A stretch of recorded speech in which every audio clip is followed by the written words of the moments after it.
Hey, Jesus. there we go. There we go. Okay. So what happened was when I set up the stream yesterday, I went through and cleaned up my OBS, and I might have deleted the wrong profile because I had one Hmm. that was called Streaming and one that was called Streaming 2, Okay. and I didn't know which one was which, and I'm just like, fuck it, I'll just yeet it. So I had to set everything up from scratch again this time, and a lot of stuff just kind of carries over because it was basically a duplicate. Hmm. Um, but apparently the audio did not carry over. So yeah, we might have a few things like that. But yeah, no, this is potentially your replacement. So we're gonna see if you do better than ReactBot here. Oh, sweet. So Okay. yeah, what do you have to say for that ReactBot? That didn't age well. Okay, that's a stretch. Jesus He had some Christ. spot on reactions last night. Like we were looking You at just. pictures of my dog were the rewards for every $50 donated. And Mhm. at one point, the reaction from ReactBot was, "I love doggos." Like, yeah, And it's just, yeah, that's yeah. exactly what you were going through for. We talked about how Heidi is my pinup girl, and ReactBot's reaction to that was, "I stan a queen." Like, yeah, absolutely.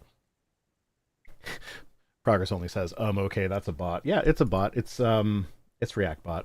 Mom, can you come pick me up? I'm scared. Don't be scared of Progress only. Oh my God. You're friendly.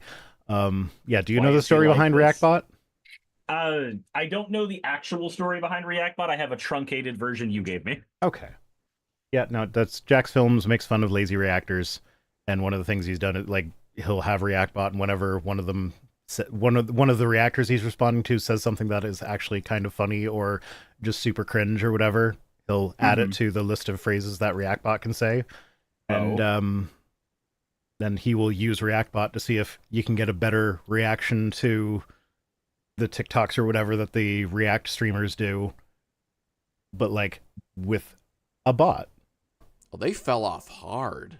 Yeah, I mean, they all things considered, if you think about it for just a second, what is a pure reaction streamer besides just a bot that knows they have to intersperse their words a little bit into whatever they're watching? mm-hmm. Like, And they're and it's hard to do he, anything besides that unless Clueless you're Expert doing like says an he also actual had some review. very cringe reactions. Yeah, no, there was a Blue Lives Matter reaction in there.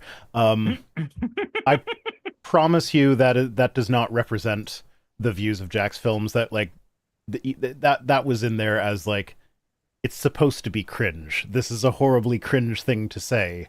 You're supposed to laugh at it. So yeah, he should be scared. I don't want to back the blue fucker AI that can't physically say ooh replacing Surus. Um, I mean, I agree with that, except this isn't AI. He's way too dumb to be AI. Also, Midnight Lilac, thank you so much for rating over on my end. I appreciate you. That was stream. Don't talk But to me until I've had my morning coffee. Okay. I'm very happy that he can quote the first rude NPC in Pokemon Red and Blue. Okay. I was just hoping that he would give a welcome to your raiders. That took a Nope. turn. Yeah, that did take a turn apparently. Oh, there's a sweater in my hat box. What is that doing there? Let's go Octo Hat. Smackos just goes, "That's it. You're going to Radical Highway." Fucking. All right. Well, that's Why do you keep Octo taking Hat. me to Radical Highway? I People just miss think it's the really Octo cool. Hat when I don't use it for too long. These reactions seem so natural. Indeed, yes, they do. Obviously, not pre-recorded at all. You're just No sitting comment. there at. You're just sitting there as the React bot, going, "What do I say after the first 10 minutes of this trailer I've watched? Poggers, everyone. Pog champ in chat. Just any Apparently, kind of filler, anything." he also said jelk maxing is racist. Was jelk maxing that thing where you like squeeze blood into the tip of your dick so that you enlarge it or something? Was that what that What was? the fuck is that? That was a thing that he said that I had to look up because I didn't know what it was. I And it was like trying to make your penis bigger by like squeezing the base and like squeezing the blood into the tip as though it was like a tube of toothpaste or something, and you're trying to get the last little bit out of the end. huh. And I think that might be what that is, but I don't remember. Smacko says, should we be bots and just spam L and W? Yes. Whatever reaction that React bot gives, you need to react in a similarly body fashion by just giving zero brain, only the binary L or W. Or, you know what? If you're over on my end of the channel, H. That's probably much more fitting for my audience. Chat, can we skip this part? No, we cannot. We will not skip the dunking on a React bot. No, we won't. And there is a part of me that has considered doing the React channel thing, but trying to add more to it than just let me just say a word after something. And I realize every single time I have an opinion on something, I spend 2 or 3 minutes just diatribing and going, I can't do this React thing. I can't. I fucking suck at it.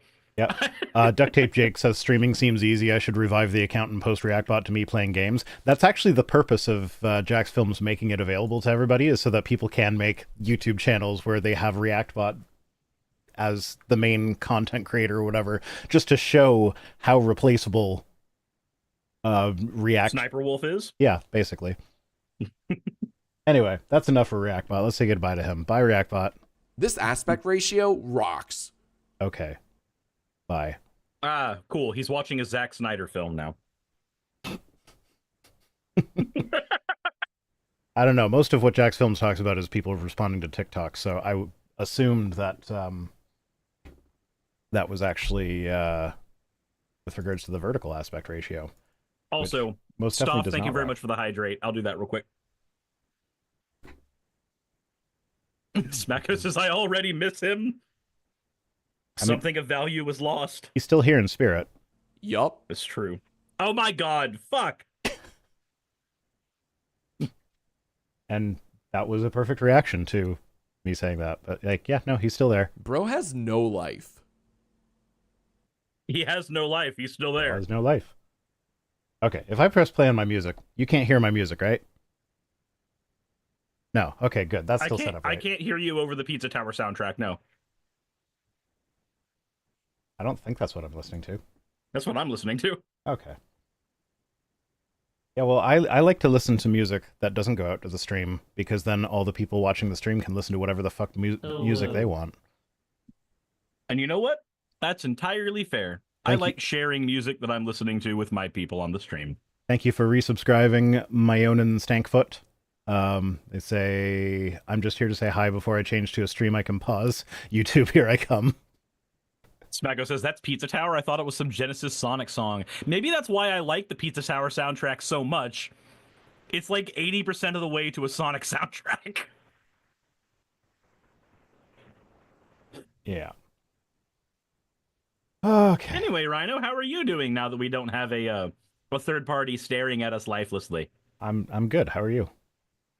I'm great now that a third party isn't staring at me lifelessly and responding to everything I say. This reminds me of iJustine. Rip and fly high, queen. Die.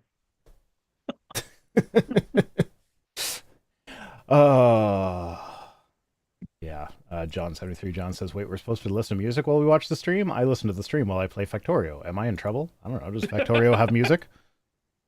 Because that's the thing. I don't put music in my videos because I listen to music constantly while I'm, like, working and stuff. So, like, it bothers me when my music is clashing with videos that I'm watching. So I hate it when other people do it because I want to listen to my music, not your music. You know, I've pretty much always had music in the background of everything I've done as a creator for all 7 years that I've done stuff. Mm-hmm. No wonder you hate my content. I don't hate your content. I just don't watch it. See? Oh, I hate my own content. I think all of us hate our own content. Well, for me, it's probably because I am forced to watch my own content. I have to. It's part of my job. I have to watch my stupid facehole flap around and say things. Oftentimes you have to watch it 2 or 3 times in order to get a cut right. I minimized that by farming that out to an editor. Hi, Piper. I saw you in the chat earlier. So yeah, that makes that nicer. That also makes it possible for me to move without being completely fucking panicked. Because Well, I got my recording done early this week, and oh shit, I should probably upload the video that's supposed to go live on Friday. Because patrons are supposed to get it tomorrow morning. I can't forget to do that tonight. I just have a preset thing that I've made for YouTube videos, at least for the Magic channel. So when I'm doing a deck tech, I can edit that in about 10 minutes. I record everything, cut it down, throw it in there. All's good. But the minute that I want to do something different or unique, like, I don't know, a video going over various Magic the Gathering terminologies, now suddenly editing takes 2 to 3 hours. Yeah. The minute I want to do something outside of something that I have pre-done the work for. Yeah, no, I just say, Piper, do things. And then Piper does things, and then Piper's like, hey, you asked me to do too many things this time, so it's going to be like a day late. And then I'm like, okay. Because, yeah, this Friday we're doing 10 more things that don't make sense about Christianity. So it's just it's just me. I'm not responding to any videos. And believe it or not, those ones are actually harder to edit. Yeah. You don't have a guide. Yeah. And yeah, no, it's harder. And there's like you feel the need to have more. Oh, why are you turned off? Okay. Apparently my my Twitch chatbot has not been asking for donations all month, which is weird, but yeah. That's odd. Yeah, no, so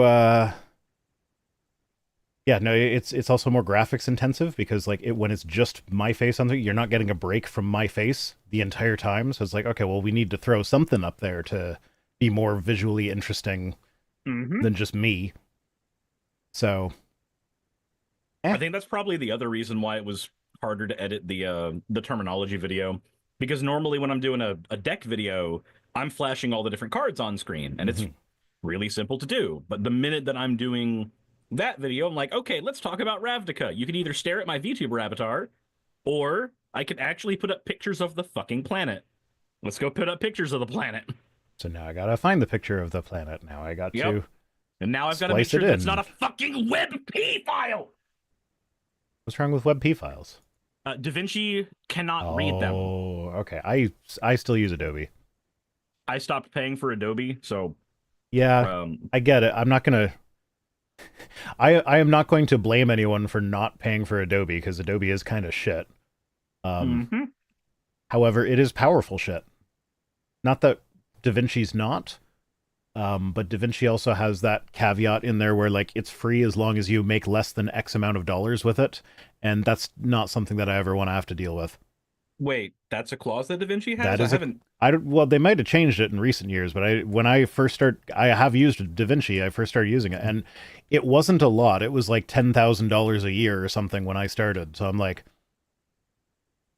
once my channel started actually making a little bit of money, I was like, maybe I should not use this. Oh, okay. So DaVinci Resolve doesn't have any clause for it right now. No? Okay. About that. What they do instead is they have a separate paid version of it that has a few more features. I used the free version. Once I moved off of Adobe, I used the free version for like a year and a half. And there hasn't really been anything that the paid version has done that the free version couldn't already do just fine. Like the only thing that I can think of outside of a few transitions that the paid version has is the ability to automatically remove silence. Okay, well, sometimes silence is golden, but yeah. Anyway, yeah. Progress only says WebP is a pain in the ass to me. So WebP is in a space right now where PNG was not too long ago, because I remember when PNG was fairly new, I got really annoyed at it all the time, and that was how I felt with WebP initially. But now I'm like, PNG is my default go-to. I use it for everything. And I expect that WebP is going to be similar, because WebP is basically like optimized to be websites, like you won't get the JPEG compression artifacts when you're sharing your memes if they're all done in WebP sort of thing. Like it's a better format. But yeah. Anyway, I think one of my bigger issues with WebP is that if you are using an older version of Adobe, like let's say back when they used to have the buy-in model, you have that version of, I think like CS6 or CS7 was one of the last ones that you could do that. So you'd have that version of Adobe. It's not getting updated, but you're still able to do everything you need to do on that software. But now the environment of file types around it are incompatible with it for now. Unless, of course, somebody makes a plugin for specifically very specific old versions of Adobe. But I don't think that's going to happen because I don't know if there's a lot of demand for that. no, people have just resolved themselves to the idea that, hey, get it, resolve themselves, because Resolve is the alternative to Adobe. People have just resolved themselves to the, I guess I have to pay monthly for... Or they go to, what is it? Resolve. Clip art, not clip art. Fuck it, what is the other thing? The alternative to Photoshop, not the alternative GIMP? for Premiere. GIMP is one, but there's another one that artists use far more often than GIMP. Canva? No, Canva's garbage. Clip Studio Paint. There we go. Thank you, Naki Bree. Clip Studio Paint. Because the art community around Clip Studio Paint got fucking pissed when Clip Studio Paint so much as offered a subscription model. Because as soon as they offer that, they're like, we've seen this song and dance before. You say right now this is an option some people can take, and in 3 years, that's not going to be what it fucking is. That entire community got pissed as shit. And I agree with every single issue they had there. All right, well, that's fair. I'm just checking one more thing in Stream Elements, and then we can actually do news and shit. Login. YouTube. Jet says, I think Rhino means resigned. No, I think Rhino specifically meant resolve. Yes, it was... for the pun. I'm not saying it was a good bad joke, but it was a bad joke. What? I saw what you did there. Oh, yeah, okay. Everybody's like, oh yeah, my donation bot is still going, telling people to go donate to Project Share. And so yeah, I did turn it off and turn on the tip bot, but I forgot to hit save when I was done. So that's why that was still happening. There's nothing funny about 9/11. Indeed. Until it happens a second time.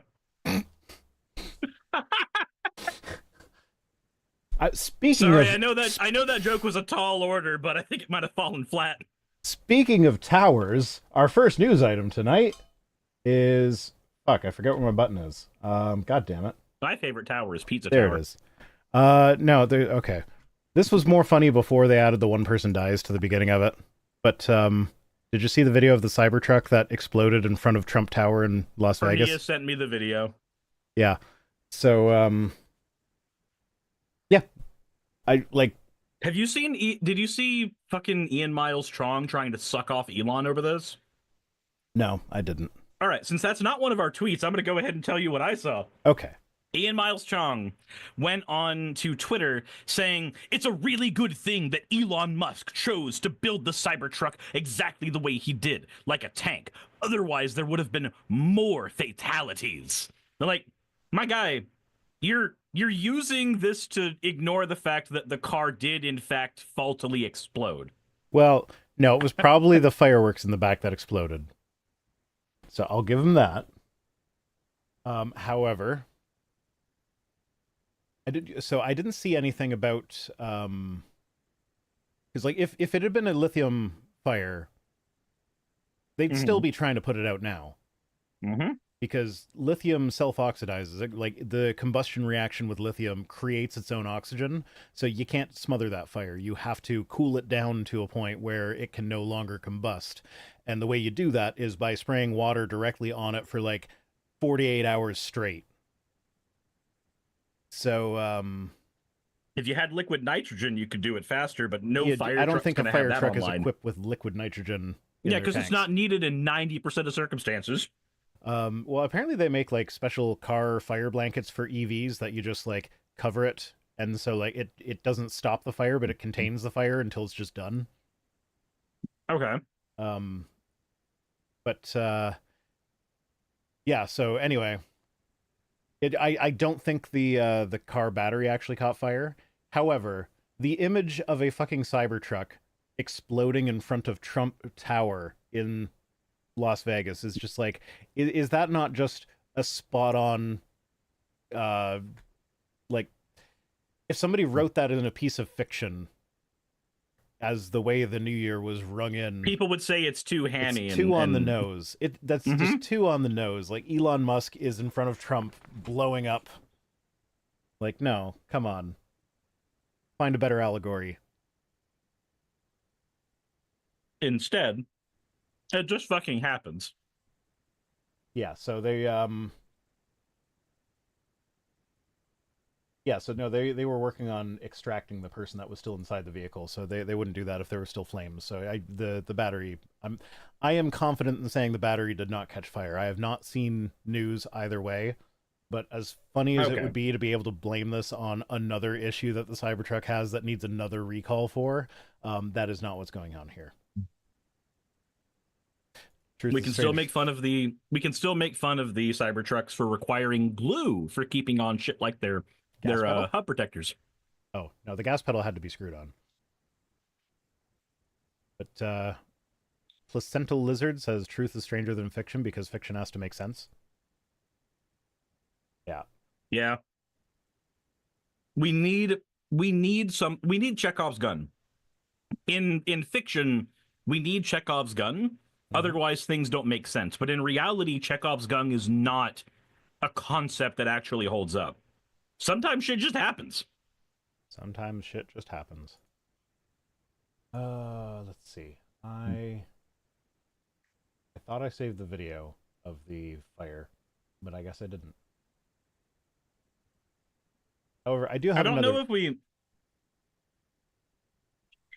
Sorry, go ahead. I don't know if we need the video of the fire now that we know a corpse is associated with it. It's still fun to watch. I don't know. Okay, you know what? I will happily say that one of the great things about not being on Twitter anymore as much is that I no longer just randomly see people die. People fucking die as you are scrolling through social media. I logged on to get these tweets, and apparently there was that attack in New Orleans where some guy rammed his truck into the crowd. First thing, as I'm scrolling, I just see graphic images of dead bodies everywhere as I'm scrolling. Like, I did not miss this. I'm so glad to not see this on the regular. Like, who needs that in their life? Like, I'm fine knowing about the events. Like, I don't need to actually see the moment the light left someone's eyes when I log on to social media. It happened. But yeah, so apparently some people were injured, but like, yeah, it's just, I don't know. I don't really want to talk about the news article so much as just laugh at the visual of the Cybertruck. The poetic irony. And somehow we have to drag that out for 8 minutes because I want my goddamn mid-rolls. You want the chance at a mid-roll. Doesn't mean one will happen. Judging by the comments I get, they usually do happen on my channel. Sorry, my friend Moriarty did a video about the monetization of YouTube and how that's basically killed most of the integrity you could have found on the platform once upon a time. Okay. I did an experiment where I put together a short.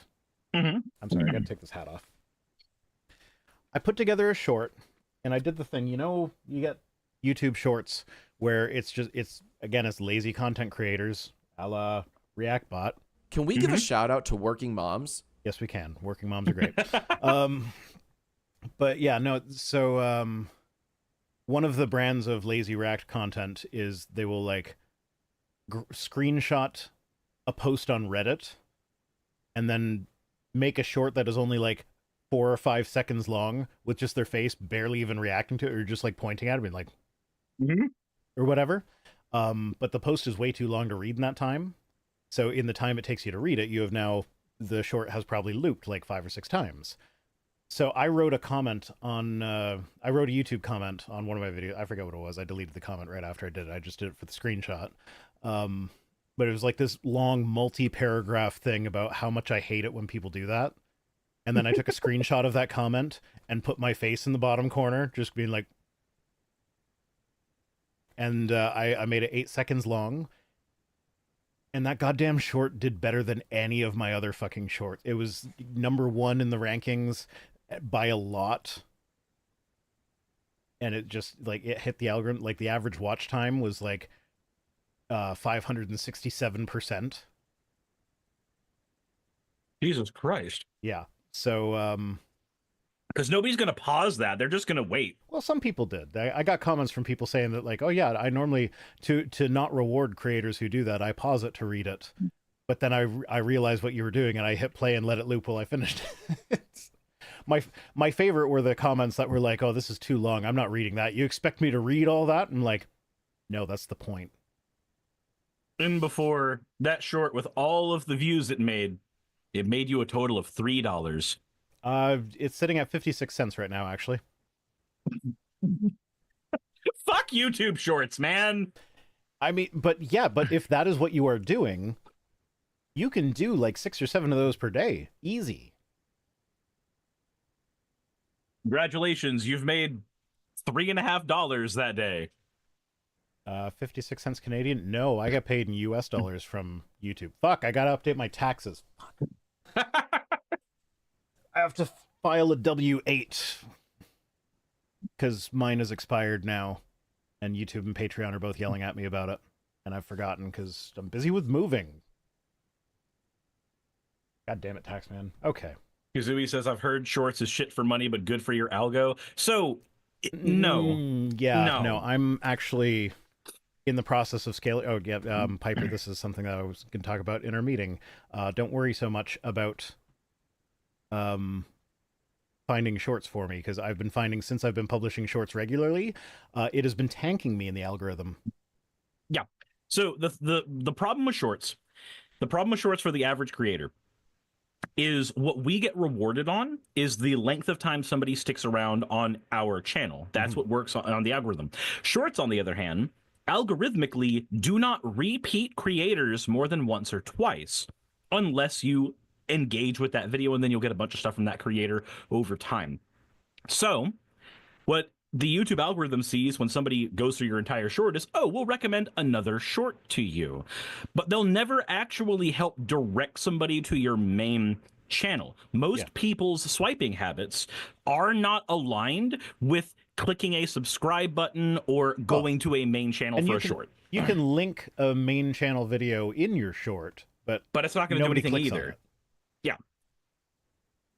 And a lot of people don't even know that that's a thing that can be done. So, like, unless you mention it in the short, which, I mean, they can get up to 3 minutes now, which is fine. But, like, when it was only a minute, it was like, I can barely say all the things that I want to say that are important, much less the now click the little linky thing.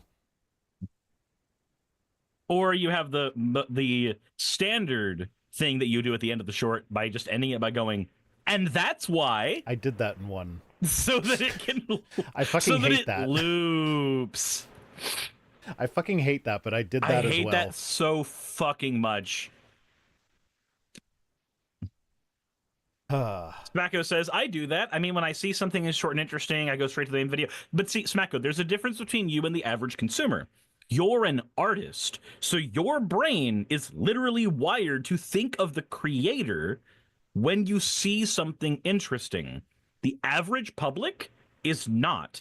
Even when you have a face on a channel, for the average viewer, you're a faceless mouth hole that is just vomiting information at them so that they can cook their food with something in their ear. And it sounds horrible when I describe my job like that, but that is effectively what it is. That's how people engage with your content. That's why God damn it, right now. That's why long form did content that just happen? Gonna show this to Gam Gam. That's the reason why long form content does so well, though, is people's viewing habits is on autopilot. They click a video so that they have something playing in the background while they do something else. And then if the video autoplays to something else that's long, that's also cool. But their viewing habits are not, ooh, this is a creator I like. I'm going to watch their thing. I'm going to go watch the other things in their channel. I'm going to subscribe. I'm going to hit the bell. Those are not average viewer habits. And that's also why YouTube's been slowly phasing out things like the subscription feed. So I feel like Atheism YouTube is kind of in a fairly unique place where people actually subscribe to us for us. Because one of the things I've noticed in a lot of cases and like other videos that I've watched is people will like post a screenshot of YouTube's analytics for like how many of the viewers of your videos are actually subscribed to the channel. And it's usually like in the realm of like 10%, 10 to 20%. And so they'll be like, oh, only like 10 to 20% of you are actually subscribed. So if you like it, hit the subscribe button. Yeah, but for us, it's like 50 to 70. Yeah. Because that's the thing, like with Atheism YouTube, a lot of the time it is like, this is what I watched while I was coming out of religion. This is what I watched while I was going through an emotional journey or whatever. And so you kind of emotionally attach to the people that you were watching while going through that. So we have more of a retention of viewers in that sense. But then also it is a very niche space. So like a big atheist YouTuber will have 500,000 subscribers, whereas like a big tech YouTuber will have 10 million. Yep. Also, another thing to note, by being people who are in the chat and saying words, you are in the minority. You're automatically in the minority. Most people, even in a live stream, are lurkers. There are 130 people watching right now, but there's only like 10 or 15 that are chatting. I don't actually know how many people are watching on my end because my my OBS broke. So it's showing me 0 viewers, but I'm seeing people say things. So I'm assuming there's people watching. Yeah. So if you are talking to us in the chat, you are in the minority.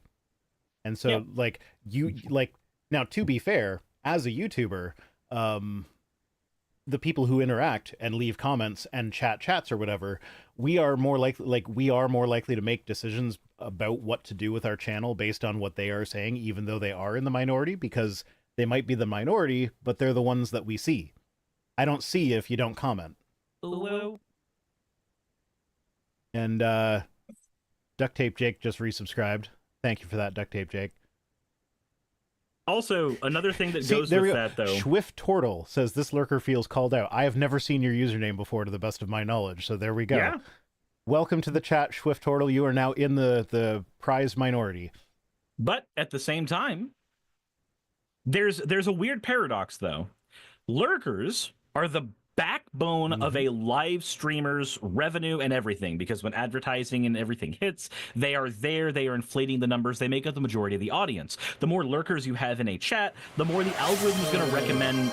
Oh, Jesus. That's Clueless Expert gave out 1 community sub gift. I'm sorry about the volumes. This is, remember, I've got my OBS set up for. No, it's not new stuff. It's old stuff from before I figured out how to adjust the volume. Fair.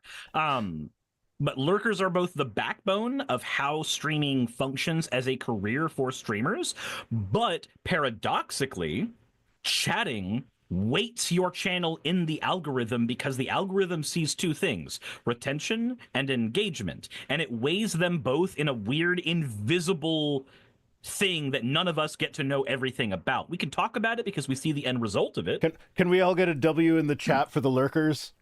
God, damn it. Nah, that's the Joker. Wish my Mima were still alive to see this. Okay, I keep accidentally hitting the speak button instead of the toggle button. He's perfect.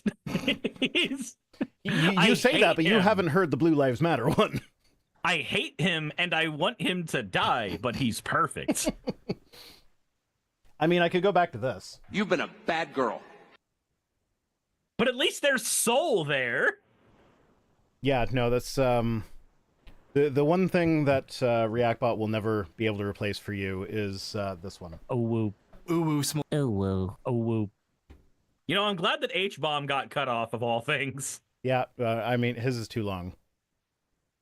I'm going to take that one out because he comes up too frequently. Also, Dan, thank you for naming your points for an O. Oh, God damn it. Dragon Spartan. That is not a W. That is an L. I'm not going to take that L. Do you know I have a video where I spend a good amount of time not understanding what the phrase take the L means? How did you not put together that it means loss? Because it was in the context it was in, it didn't really make sense for that. And that was like, I don't know. It's embarrassing. I guess the correlation was always there for me because I play a lot of online games, like multiplayer games with people. Swift Turtle, thank you for resubscribing for 4 months, or for subscribing for 4 months. There we go. So, like, from my time playing League of Legends, get the W or take the L is something that I've seen said for years.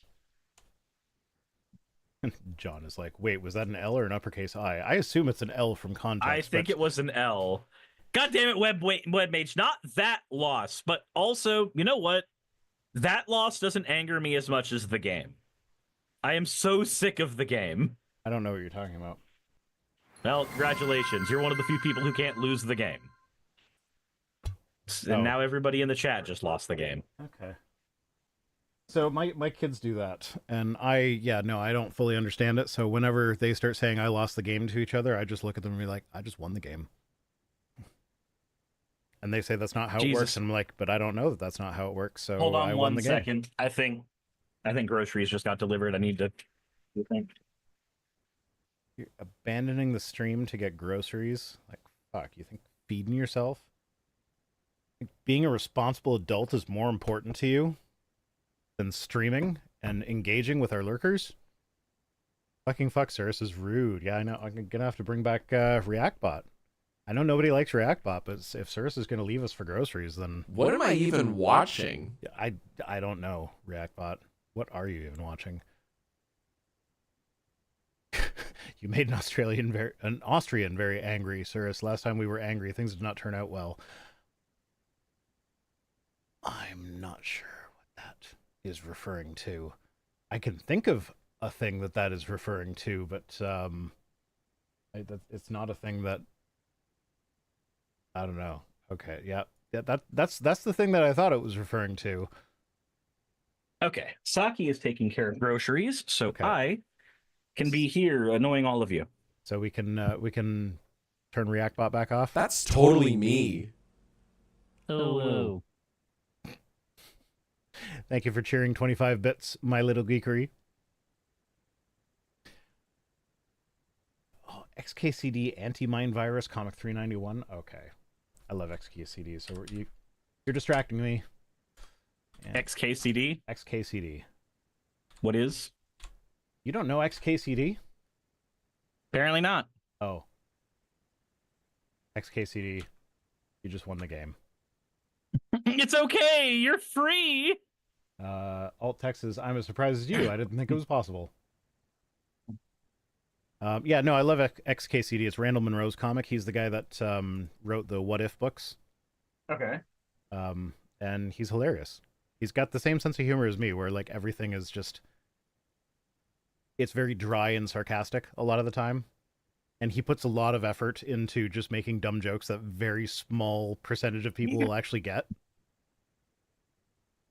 Sakura says there's an XKCD for practically every situation. Yeah, basically. Yeah, absolutely. And I have read them all. Okay, moving on. Next one comes to us from Hemant Mehta over at friendlyatheist.com. Says, having a baby, good luck if you rely on a Christian healthcare sharing ministry. So, are you familiar with those things? I've heard politicians argue that they should be the brunt of our medical assistance instead of government help. I did read the alt text. What are you talking about? I didn't forget the alt text. I know about XKCD alt text, man. Yeah. So basically, Christian healthcare sharing ministry is in unregulated insurance, essentially. Yeah. These companies will be like, hey, give us your money like an insurance plan, and then when you need healthcare, we will maybe pay for your healthcare, but more Possibly. likely than not, we're just going to say no and keep your money, which Mhm. honestly is not that Rowlet, different stop. from normal healthcare in the States. No, it's not. From my understanding. Also, sidebar. I saw a physician go on Twitter and mention. I think I might have sent this tweet to you. I don't know. But a physician went on Twitter and mentioned how United or some other healthcare place denied the insurance claim of a person who was just sitting in fucking ICU. Oh, Like yes, they needed you they sent that needed to me, care. didn't you? Yes, I believe so. They needed care desperately, and somebody responded to that tweet saying, "Well, that doesn't stop you from doing the care, though." Actually, in some cases, yes, the fuck it does. And in other cases, it puts you in medical debt forever, where your wages get garnished and you fucking kill yourself because you can't live. So, random person on the internet who I'm not responding to on Twitter because I know better, shut the fuck up. Yeah, that's the hardest part of doing Twit tweets now is not responding to things on Twitter because I'm like, ooh, I should just retweet that and give my thought. Nope, I don't do that on Twitter anymore. Mm-hmm. Here, let's actually go. Let's do a fun little thing. Social Blade, and check my numbers on the Twit. Look up Vice Rhino because this has been fun. I've lost 99 followers and one person that I've been following in the last 30 days. So I am down like this big dip is right after the election. So this is mostly people deleting their accounts because my followers to following ratio has been about 100 to 1. So the fact that I'm losing 100 followers and 1 following, I haven't unfollowed anybody. So this is organic people deleting their account stuff, not like people unfollowing me or blocking me or whatever. I don't know how, like, I'm not deleting tweets, so I don't know why the tweets number is negative. Like, does Twitter delete old tweets eventually? I don't think so, unless there's like a server that Elon stopped paying for or some shit. Like, I don't know what's going on there. It makes me feel like there is something sketchy going on that someone with more investigative journalism skills than me will figure out at some point. But I don't care about Twitter enough to find out myself. But yeah, no, all my metrics are down for Twitter, and it's glorious, and I love it. And Duct Tape Jake Clueless says, expert says, "Oh, sorry, go on." I haven't deleted the account, but I deleted the app the same day I downloaded Blue Sky. Yeah, I actually, I purposely am not deleting my account. I am maintaining it, and I am still auto-posting my, what's it called, podcasts when they go live, because if I delete it, then the handle is now available for anyone to take. So, not that I'm overly concerned about somebody impersonating me on Twitter, but as long as I have the handle and am posting once a week, Nobody else can it's take just not it. going to happen. Yeah, no, that makes perfect sense. On my end, Clueless expert said, "Have you heard of my favorite video game character, Luigi?" I love that one of the gifts of Luigi is him doing finger guns. Luigi, what are you doing? It's different when it's a CEO. Yeah, so apparently about 1.5 million Americans use Christian healthcare sharing ministries. And as with Christian movies and Christian media in general, like other Christian things, it's just as garbage. It's a scam for them to make money. It's a scam for them to make money. Senshini or Sakura? Saris, is that Senshini or Sakura? That's Sakura. That's Sakura. Okay. That's Sakura. Senshini's name is in. Yeah, I didn't know what you were referring to when you were saying Senshini or Sakura. Okay. Okay, so that's Sakura says, I never put Twitter on my phone, either of them. So yeah, that's the thing. I did have the Twitter app installed for a while, but it was before Musk even bought it. I actually uninstalled the app. Oh no, it was when I got diagnosed with ADHD, because one of the things that like my therapist recommended was like, hey, maybe you should uninstall Twitter, because that was one of my time sinks, was I'd be constantly checking Twitter. I'm like, okay. So I uninstalled Twitter, but then I would like just go to it with the browser on my phone. Yep. That's where you blacklist it for yourself. Yeah, no, I actually installed an extension on Chrome where if I go to any social media sites, it would like make me wait 10 seconds before it would take me there. So that was really good for eliminating the muscle memory of like if I ever got a little bit bored or distracted or whatever, I'd just like open a new tab and then type in Twitter and hit enter and it would go there. So just having it like be like, hey, you have to wait 10 seconds before I'm gonna let you go there. I'm like, oh yeah, I don't actually need to do this right now. Let's close that tab. So that was helpful. Storm says, do you feel like Twitter's ever going to bounce back if Elon sells it, or is it just a cesspool that will probably die out? So the problem is there's no accurate way pause, Fennec. Yeah, there's no accurate way to really answer that because on the one hand, Elon only sells Twitter when Twitter stops making him money, and the state it will be in when he hands it to somebody, I have no idea if that thing's even going to be salvageable. I don't. A lot of the problems Twitter is dealing with now stem from Elon, but so many of them are going to be baked into its algorithms and shit. There's no promise that somebody else getting it would scrub it and make it any better. Oh, it'd be like buying that $250,000 house that I showed on stream last night that didn't have floors in it. It's like, yeah, you can buy this house, and it is the cheapest house in Fort Erie, but do you really want a house with no floors? Yeah. So like, I want to say that somebody could make a better version of it. The problem is that the better version of it exists and has one glaring problem. The better version of Twitter is Blue Sky, hands down. But Blue Sky has a problem, which is not a problem in my estimation, but it is a problem when I talk to people who've tried using it. Because it doesn't track algorithmic data the same way Twitter does, you can't sculpt a feed the way you could with Twitter, not in anywhere near the same way. So I have friends who tried Blue Sky and went back to Twitter despite all of its issues because it was better. It was easier to sculpt a feed of information that they wanted to scroll through, which is one of the problems of Twitter is that it is just useless fucking info scrolling at you so that you'll stare at advertisements. That's a problem, but there are people who are so accustomed to that habit. Blue Sky doesn't solve that habit for them. They've never used it as social media. They used it as media. Yeah.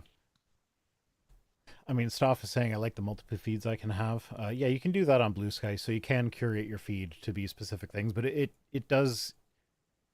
It's not as easy to discover new stuff in the same vein. Yeah, it doesn't do the algorithmic suggestions the way that Twitter does. And that, in my mind, that is a feature, not a bug. Yeah, in my mind, that's a huge win for me.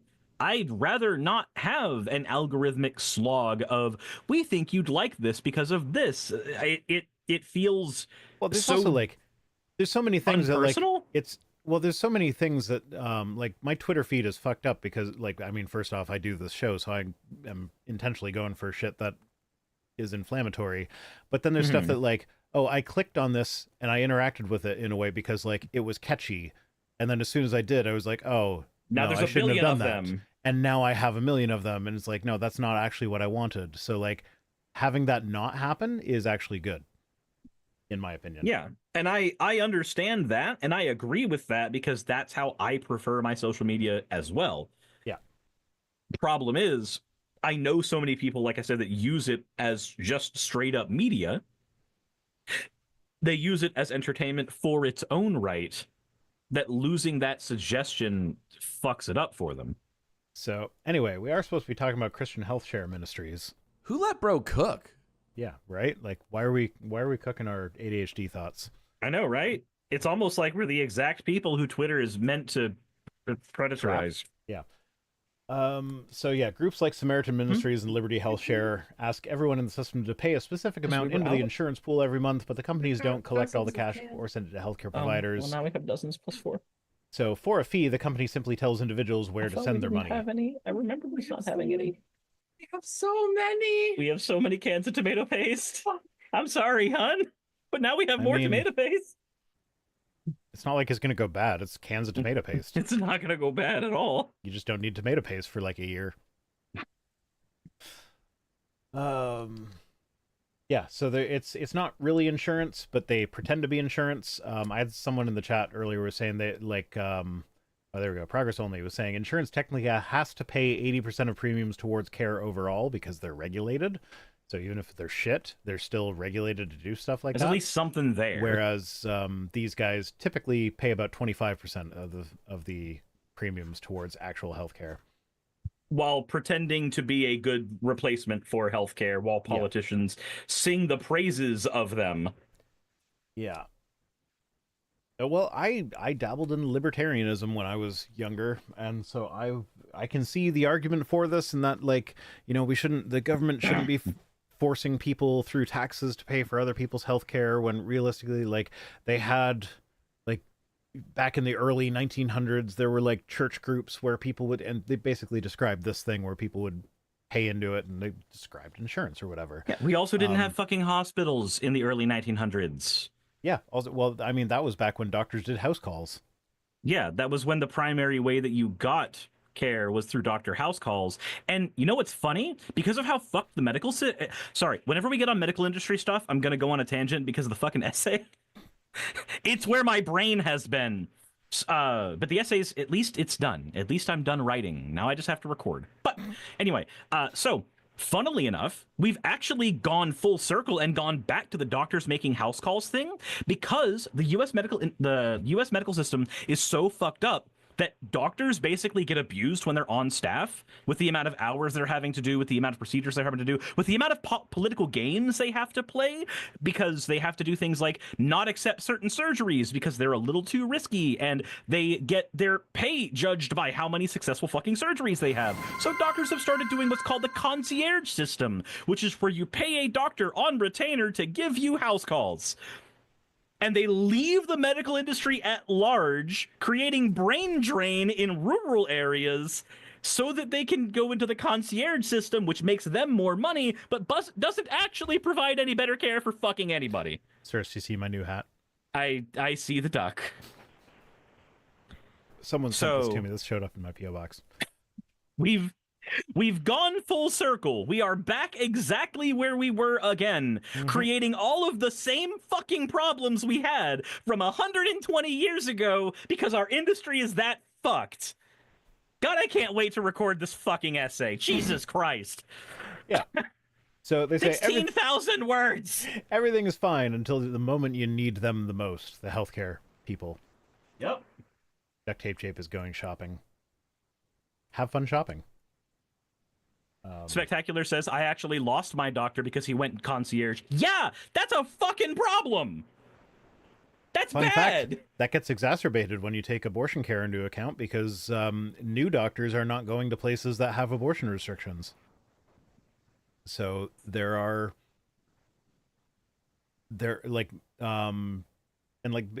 articles will talk about maternity care deserts, and that is a real thing. That is a problem. But like just in general, healthcare is detrimentally affected by abortion restrictions because doctors are like, oh, well, what if I have like a pregnant patient who needs an abortion as part of their healthcare, and then I have to decide between giving medical care or going to jail? Yep. So I'm just going to go somewhere where I'm not going to have to make that hard decision. I can just give them the medical care, and it's part of my job because that's what I signed up for. Like, I became a doctor because I wanted to help people. Like, most people who become doctors, it's not because they want the money, because being a doctor is really fucking hard. There are easier ways to make money. It's because they want to help people. And the healthcare system beats that the fuck out of them. Yep. People are calling this the Howard the Duck hat. Is this Howard the Duck? I mean, it doesn't look like Howard the Duck to me. He doesn't look like a detective. Is Howard the Duck a detective? Yes. I thought he was an alien. Yeah, he's an alien that takes up being a detective. Okay. That's his shtick, along with smoking cigars and having half-breed babies with human women. Mm-hmm. Yeah. So, anyway, that's Christian Healthcare Ministries. It's just, it is once again a Christian scam where they slap the name Christian on it so that people will give it money because people automatically trust things that are Christian, because no good Christian would abuse that trust. It's not like there are ministers that have private jets like Joel Osteen and Kenneth Copeland. If they tripped and fell into a vat of acid, the world would be one bad person better. Yeah. So, yeah, if you want the full thing, go over to Hemet Meta's art website. Like, this is a long ass article. I ain't reading the whole thing. Just wanted to bring to light the scam that is Christian healthcare, and the fact that the American medical system makes this even possible in the first place. Because, like, you don't see this in Canada. You know why? Because I don't have to pay for the doctor. So why would I pay a Christian ministry to pay for my doctor? Yeah, just know that every single time you bring up anything medical industry related, I'm just gonna take over for a minute. I mean, like, to be fair, I possibly broke my toe last week, and I have not gone to the doctor for that. My pinky toe on my left foot is currently black. Because I stubbed it so hard. It is probably broken, but, like, my understanding is that, like, even with a broken toe, like, the treatment is they tape it to your other toe and are like, see ya. So there's not really much that it's can just be gonna done. be a splint. Yeah. So, Sakura says, go to the doctor. Yeah, but I'm moving right now. I'm too busy to go to the doctor. It doesn't even really hurt. It's just kind of tingly a little bit. It's just kind of tingly a little bit. Yeah. And only when I'm, like, wearing socks and shoes. Like, when I'm barefoot in my house shoes, it's fine. Yeah, but at least you won't spend $200 to go to yeah, no, you know what I would do for this? I would call my doctor.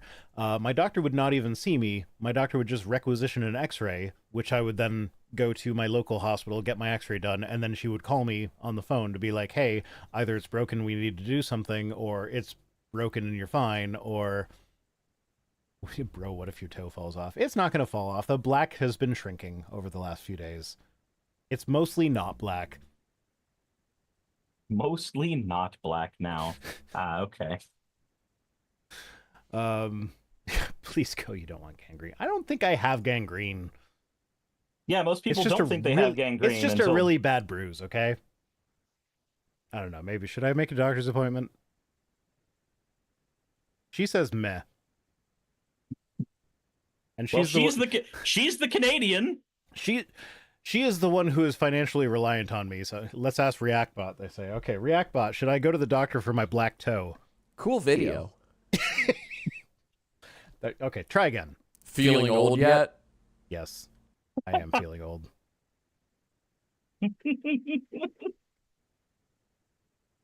Necrotizing fasciitis is not fun. I probably spelled that wrong. Yeah, I'm pretty sure it's fasciitis, not fasciitis. Can we make a chat vote? No, we can't make a chat vote because all you Americans are just going to be like, hey, you're Canadian, just go to the free doctor. That sounds like a reasonable take to me. Yeah, okay, it probably is. Okay, after I move, I'll make a doctor's appointment, okay? If my toe falls off before then so be it. I don't need a pinky toe anyway. Who needs that? You're gonna do that thing that I forget what the YouTuber is, but he made a video of this old redneck going, I stubbed my pinky toe one more time. I told my wife I'll cut it off. I'll cut the damn thing off. Gregoria says, it's just a little necrosis. It'll be fine.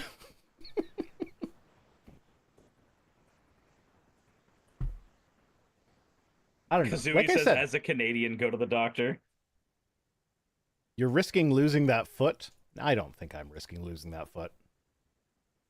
Okay, fine. Shut up, guys. I'll go to the doctor, but after we move. But so what date do you move? The 6th. You know, I was gonna say it'll probably be healed by then, and then I went, oh wait, hold on, that's a point in Rhino's favor. That's not what we want. We can't have him winning. Okay, let me take off my sock and look at it. A little necrosis as a treat. Okay, it's more blue than black now. Okay? That's at least a little better. So it's getting better.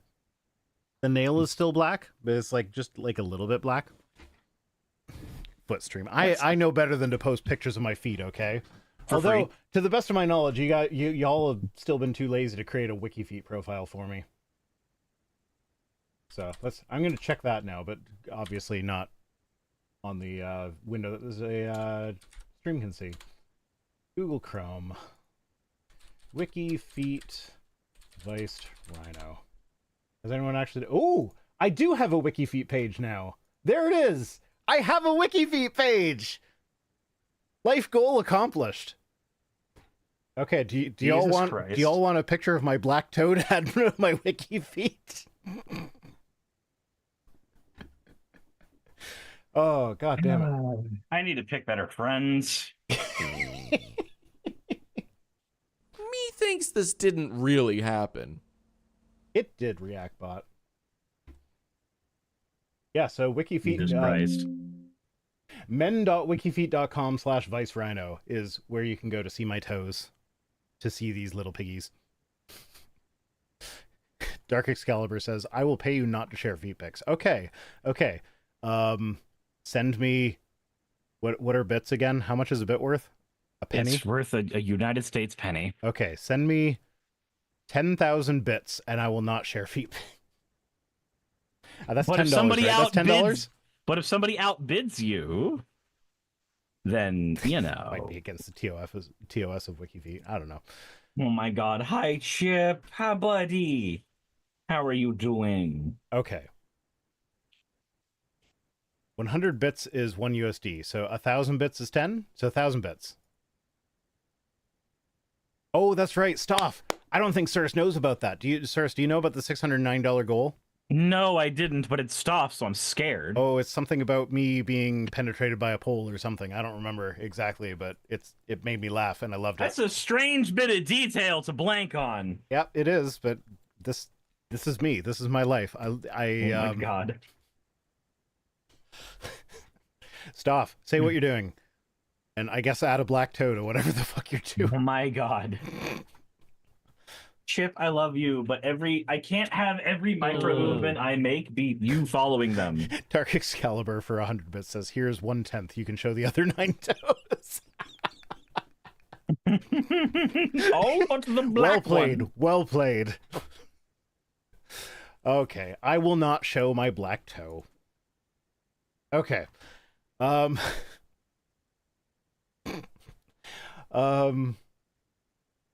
See, now that we want to link to. You actually want to link to my wiki feed. I don't know. I wrote it out. I closed the page, so I'd have to find it again. I don't know who created that, but it makes me happy that that exists. I don't know why I'm happy that a WikiFeet page exists of me, but I'm posting the link in the YouTube chat. And just in case y'all want it on Twitch, I guess I will post it on Twitch as well. Those are my piggies. Those are my little piggies. Oh my god. Shashal says, I guess he'll have to black the toe out. Oh, Gregorius Daniele says, not the WikiFeet, the art thing. Well, that's going to be NSFW, so it's probably going to end up in Circe's Discord. So you need to go to Circe's channel and then join the Discord to see that, because I can't post NSF. I can't just show you on stream. That's what I normally do with fan art, but Stoff's fan art can't go that way usually. You could also not go to my Discord and go to the NSFW site. You could not do that. You could do that because it's just beautiful. No. You could choose not to do that. And that would be... Jassa pinned my WikiFeet article on the Twitch chat.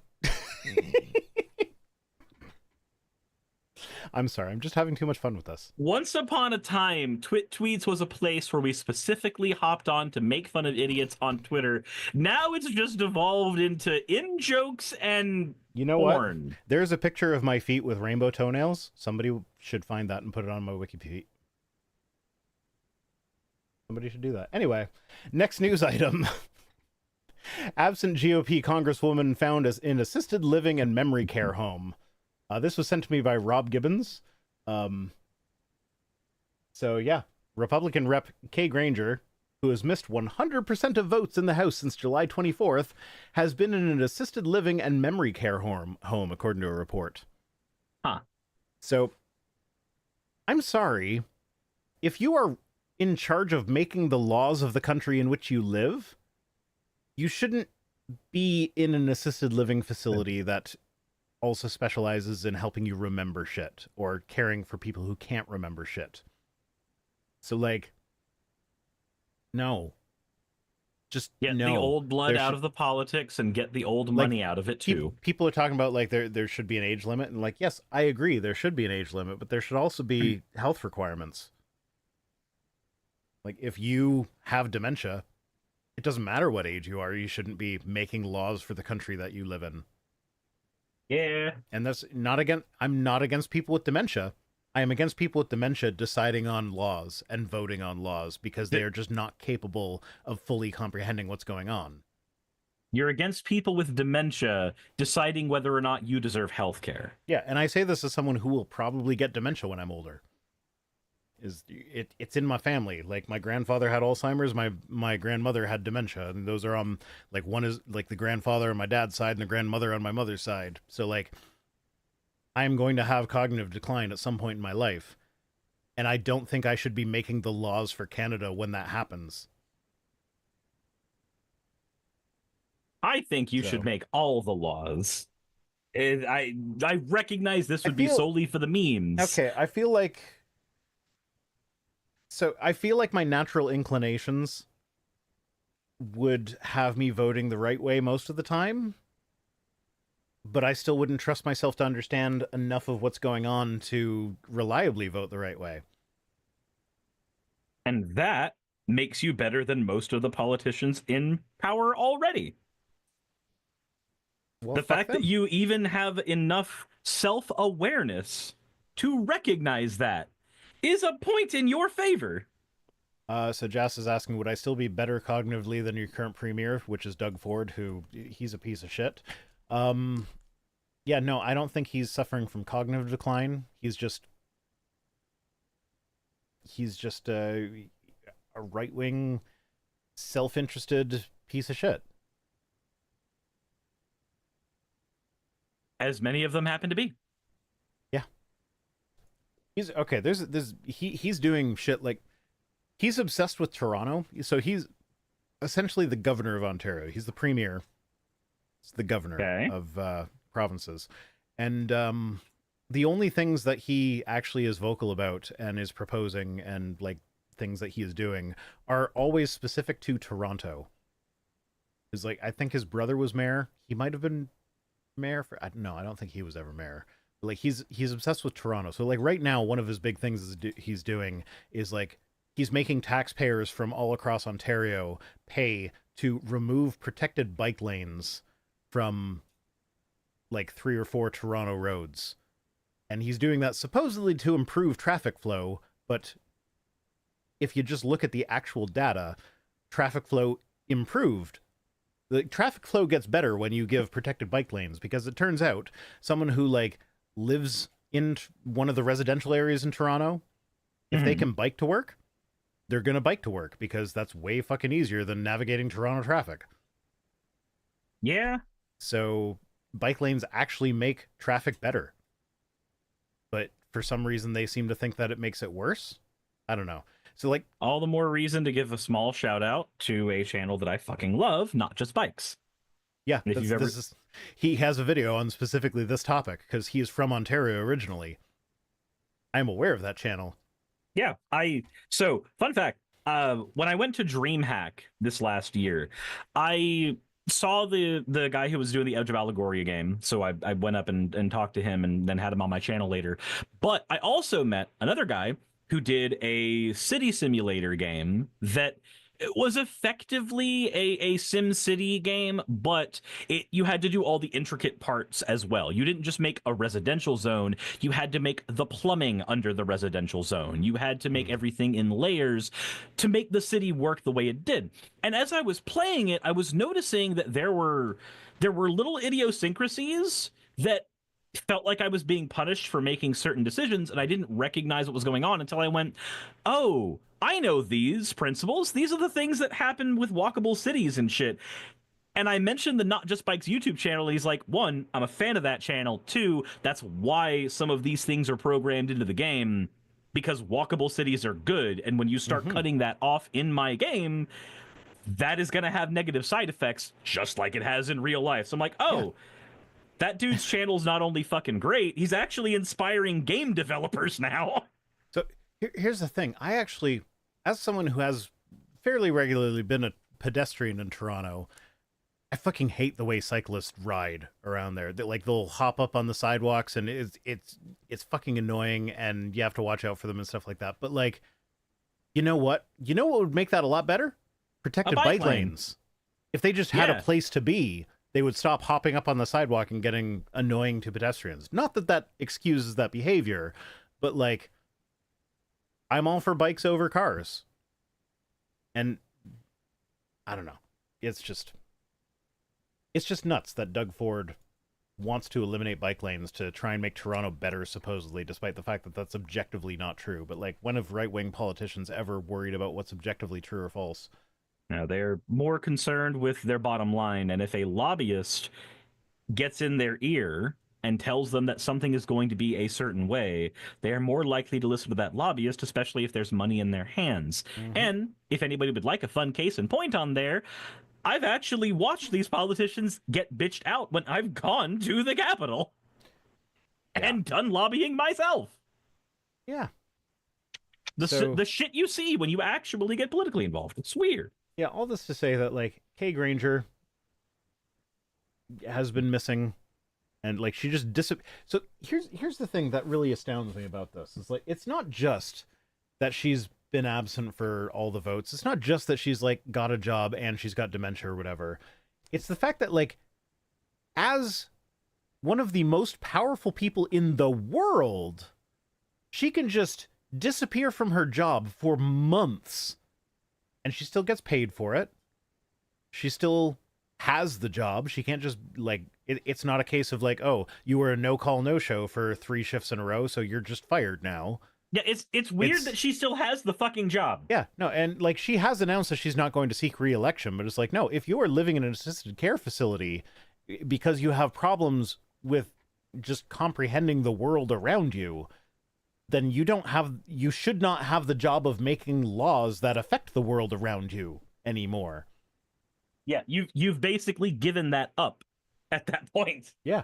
No, so so she's been living in a Tradition Senior Living in Fort Worth. Assistant Executive Director Taylor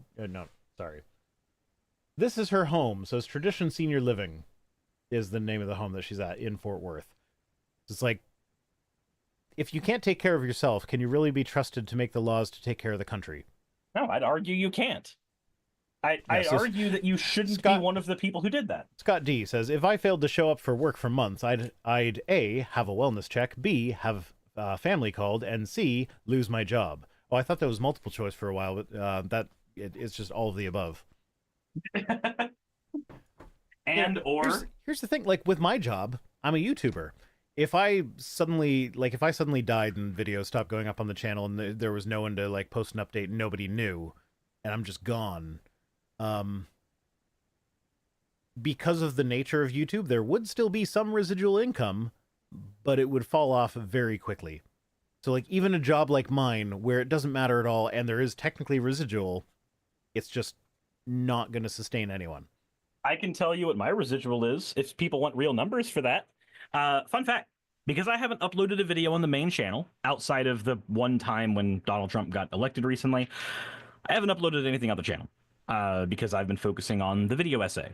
So my channel is making $95. That is my residuals. $95. Yeah, it falls off very quickly. Mm-hmm. And that's why, like, anytime I've gotten a guest video on for, like, if I can't make a video one week, people will, in the comments, very kindly be like, hey, you don't need to kill yourself for your job. It's okay. Take a week off. Whatever. We'll still be here. It's like, yeah, fine. But, like, it's more than just taking a week off. Like, as a YouTuber, if I take a week off, that's not just one video that I missed that, like, you know, whatever, however many hundreds of dollars it would make normally or whatever. It's not like just a week off work. It's also, now I've gotten a hit in the algorithm where YouTube is like, oh, you're not regular anymore, so we're not going to boost your channel as much as we used to. And so then when you do start posting again, they don't get as many views because YouTube is not promoting them. And, like, yeah, it's great that the people are commenting are going to be there for you or whatever, but as we discussed earlier, the people who actually comment are in the minority. Most people, it's just whatever the algorithm shows to them. Yep. So as a YouTuber, like, yeah, I can technically take a week off anytime I want, but that will hurt my channel in a much longer term than just missing one video Like it's not a numbers game of like, if I miss one video, this is how much a video makes, so that is how much I lost. It's this is how much a video makes, and that's how much I lost. And now my new videos are not making that because I missed a week, and the algorithm punishes you for that. There is a domino effect to everything we do in YouTube, and it's a scary thing because it means that we have one of the it's a paradox. It's a paradox. We have one of the cushiest jobs on the planet. We do. Yeah, We also have one of the I'm not most- saying this to be like, oh, you should all feel bad for me because I have a horrible job. It's like, No, no, no, no, no. I have one of the best jobs imaginable. I am extremely lucky to be able to do this. And also it is both one of the cushiest jobs on the planet and one of the most stressful because of how volatile it can be. Oh, right now, and this is actually a combination of YouTube Shorts, I think, affecting the algorithm, combined with I stopped live streaming to my main channel during the fundraiser, specifically because it was tanking me in the algorithm, because that's not a thing I do normally on my channel. So like, Yep. I'm potentially giving less money to charity because the algorithm is getting hurt. So Much like your gut biome, the YouTube algorithm hates irregularity.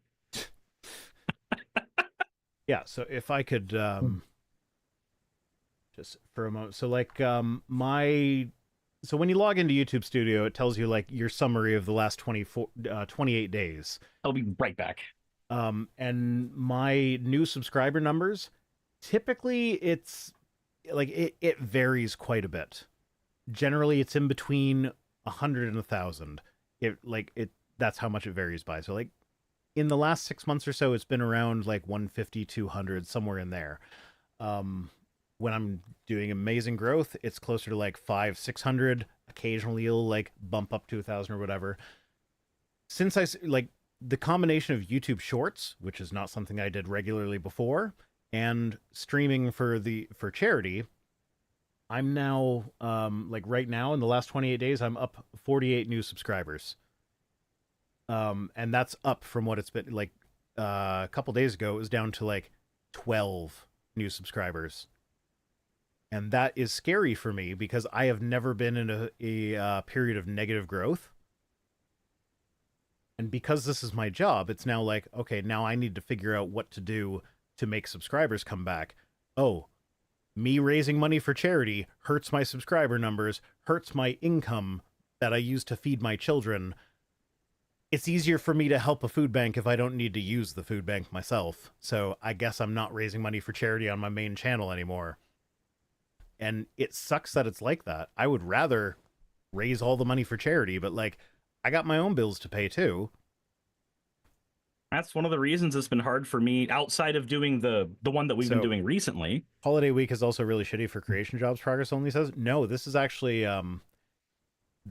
really sucks. Like, it sucks extra because normally November and December are amazing months for me because YouTube it's all ad payments or whatever. And because Christmas is there, all the advertisers are paying extra money to be like, hey, buy my shit for your presents for your loved ones. So usually November, December are amazing months. But because I did something different that the algorithm didn't like, my numbers were down, and I had to stop raising money for charity on one of my channels in order to be able to feed my family. Before, we are in that fun part where I stopped making content on my main channel when I had my breakdown in November and December. Yeah. Yay! That's a bad time. You should stop that in June. Yeah, I should have. Couldn't you save your breakdown for June? I should have waited to have my my breakdown in June. You're right. That would have been the correct thing to do. But I'm not good at the staging. Algorithmically speaking, that would have been optimal. I'm not good at the mental breakdown algorithm. I can't have a breakdown that is timed correctly. And I'm trying to find a way to make it sound not shitty. What was the Sean Helfin says it's January. That's the bomb when it comes to making money because it's the start of the month. February is starting to get good money, which is coincidentally just when taxes are coming up. Yeah, so January, February are always the worst months for YouTube, in my experience. which are also going to be when my essay is coming out. Nah. Huzzah! Yay, I love this job. Okay. Anyway, that's enough behind the scenes stuff. We're talking about Oh, Granger. boy. Granger was seen in public on November 18th in Washington, D.C. for the unveiling of her new portrait that now hangs in the House Appropriations Committee main hearing room. So she can make it to D.C. for an unveiling of her own portrait, but she can't make it for any of the actual stuff that is required by her job, apparently. She can be there for the pageantry, but actually doing work. But she hard. became chair of the House Appropriations Committee in January of 2023. So she was chair of this committee and just stopped showing up to work, and it was fine. Like, I know that was a very long digression on what it's like to be a YouTuber, but like, imagine just not showing up to work for 6 months and still getting paid for it and not being fired and just everything still being fine. Mm-hmm. Like, I don't understand how the people that are the most powerful people in the world are not held to a higher standard than a McDonald's employee. Like, try this shit at McDonald's. You work at McDonald's, just don't call in sick and don't show up for 6 months. You think you're still going to have a job? You think they're going to pay you a salary for that job? Nope. And these are the people that, like, she's a Republican, so I guarantee you she's going to be, like, there's probably something in her history where you can find her talking about unskilled labor and how they don't deserve to have extra, like, have a raise the minimum wage because they got to work to earn it. Meanwhile, she's been off for 6 months without telling anyone she was taking 6 months off, and it's fine. She still gets paid full wages for that. How is that fair, but a McDonald's worker getting paid a living wage is not? Don't you know?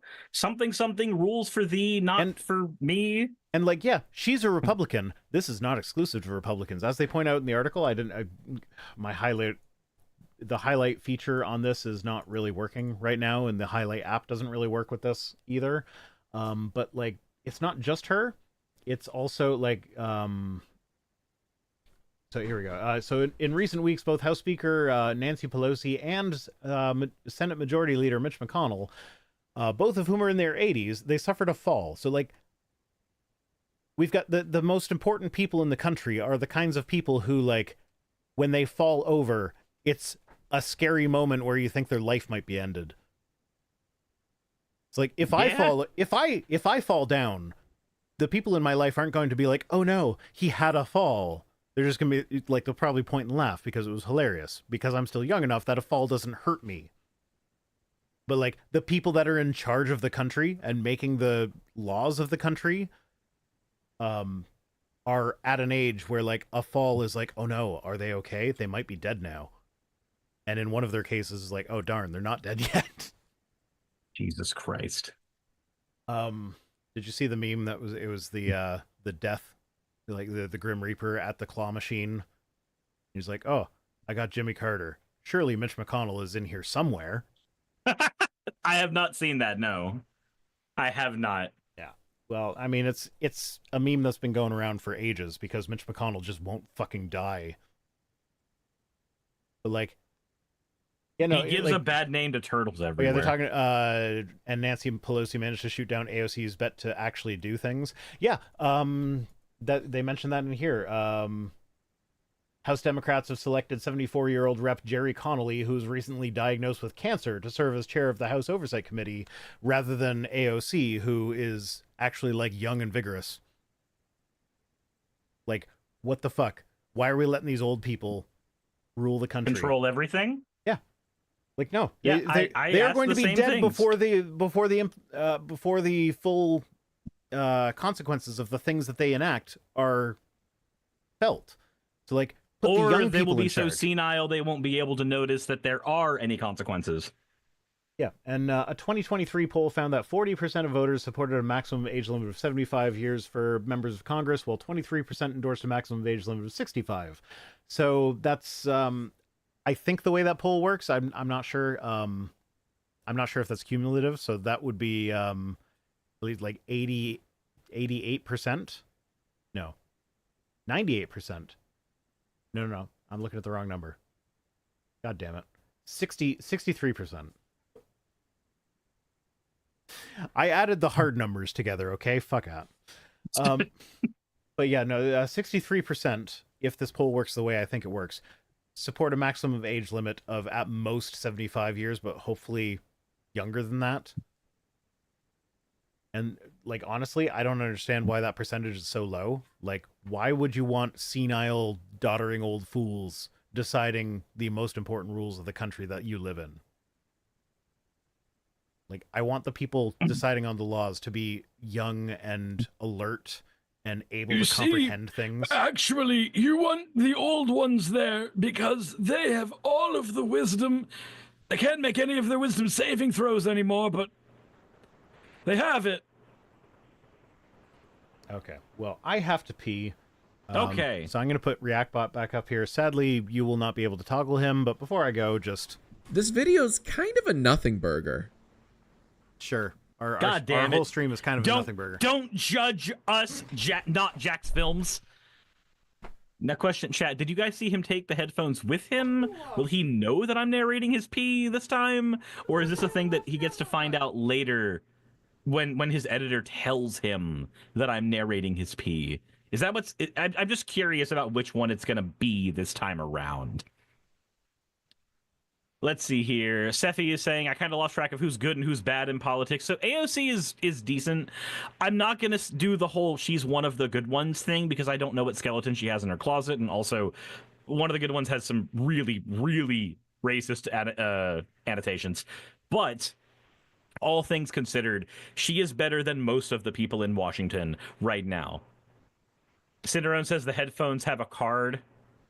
Dark Excalibur says, will it change any of your actions either way? So there's a certain level of hilarity to getting a text message the next day from Rhino in all caps explaining to me how I should not have done what I did in narrating narrating him pee. That is way funnier to me than anything that could happen normally, just personally. But either way, Seppi says, just at this point, I just threw up and I'm like, fuck this shit. I'm out. No more stupid for me today. Seppi, are you okay? What the fuck is going on there, buddy? You seem to be having a couple of problemos. Potentially in the living category. I don't know what's going on there. If you're dying, that ain't good. Try not to die. And see, Progress Only says, my new rep is nice. I've known her for a decade, and she's taking over a retiring member next week. Hell yeah. Awesome. See, your Shaw says, rest up if you feel better. I'm just feeling kind of drained and feeling frustrated. Don't worry, the Reaper ain't gonna claim me anytime soon. I'm not so worried about the Reaper claiming you. I'm not really worried about the Reaper claiming you. What I am worried about is whether or not you're, gonna be okay. That's kind of my main thing. Not just because I need your Hunter to do DPS and Molten Core in a few weeks. If you like what you're seeing, go ahead and subscribe.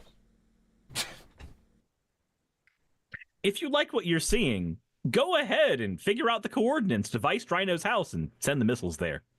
I mean, that's a very Jax Films kind of thing. Isn't that what Sniper Wolf did? I mean, I don't think there were missiles involved. No, but she did show up at his house. Still won't heal our broken country. Indeed. Indeed. All right, shall we move on to the tweets? Sure, why not? Okay, we are starting with the Babylon Bee, which one of their joke headlines was, wow, what a terrible year, say people living at the absolute peak of human civilization. It's funny. We can say that we're at the peak of human civilization technologically, or peak of human civilization insofar as food scarcity is less of a thing for most households than it used to be. But we can still be in a situation that we can recognize is objectively not okay and not good. For the first time in, as far as I know, human history, women born today will have fewer rights than their preceding generations. Mm-hmm. That has never happened before in human history. So, like, yeah, we might be at the peak, but if it's the peak, that means we're headed down. There's only downhill from here. So let's try and get it back up. Stoff says human civilization can peak at D's nuts. Jesus Christ. Were you on Cirrus's stream where I tried making the mind goblin joke, but everybody already knew it? To a group of nerds who've all made that joke to each other, and there is a specific strategy in Magic the Gathering, in Legacy, called the Mind Goblin. I forget who it was, but one of your friends actually like humored me.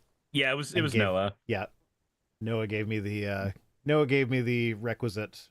Like, no, I haven't heard of the Mind Goblin. So, fun fact: there's a mechanic in the Unfinity set called stickers. It's a joke set know what the that Mind Goblin is. God damn it, no! Mind Goblin. Don't do this. D's nuts.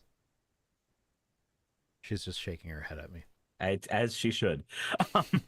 So there's a sticker mechanic in the Unfinity set where certain cards will have blanks on their names, and you have to physically grab a sticker from a randomized pack and put that sticker on your card, and you'll get an effect based on like how many vowels are in the card.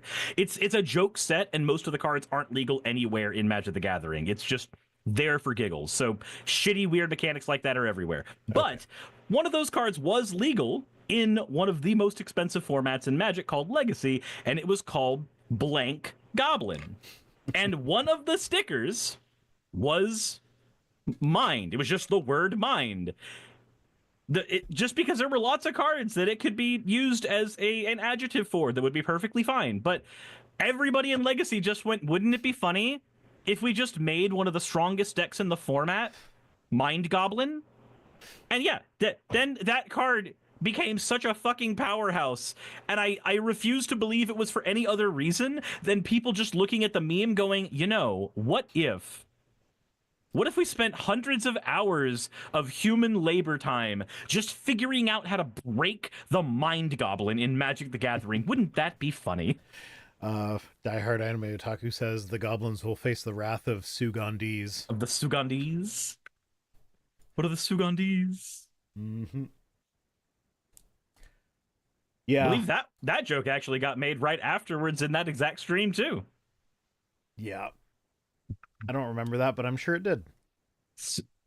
Yeah, it was my friend Fleur who just right afterwards did that. I think it's because there's a D&D channel that we all watch where one of the characters was, I think it was that a Fae basically took away the ability for them to make D's nuts jokes.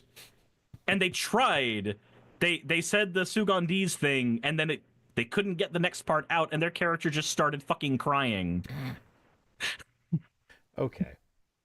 Anyway, my point with the Babylon Bee is that, like, yeah, I have actually made this point in my videos where this is actually, historically speaking, this is one of the best times to be alive. Like, poverty-wise, it's at an all-time low. People who die in war is at an all-time low, even including things like the conflict in Ukraine. I don't know if the numbers are recent enough to include Israel and Gaza, but yeah, generally speaking, this is the best time to be alive. But like, it's not going to stay that way if we don't work to make it stay that way. Like, yep. If you vote for people who are going to actively make it worse, then it is going to get worse. And that's just, like, there's really no way around that. So, things being good right now, or better than they have been, doesn't mean they are good. You're having a... It doesn't mean it's guaranteed to stay that way. Yep. Like, you're having a better day if you had a cyst removed from you right now that was growing and festering and all that shit. But if you're in recovery, you still have a giant open wound that needs to be dealt with. That needs to be sutured up still. A doctor can't just look at you and say, well, you're better than you were. Stop complaining. Mm-hmm.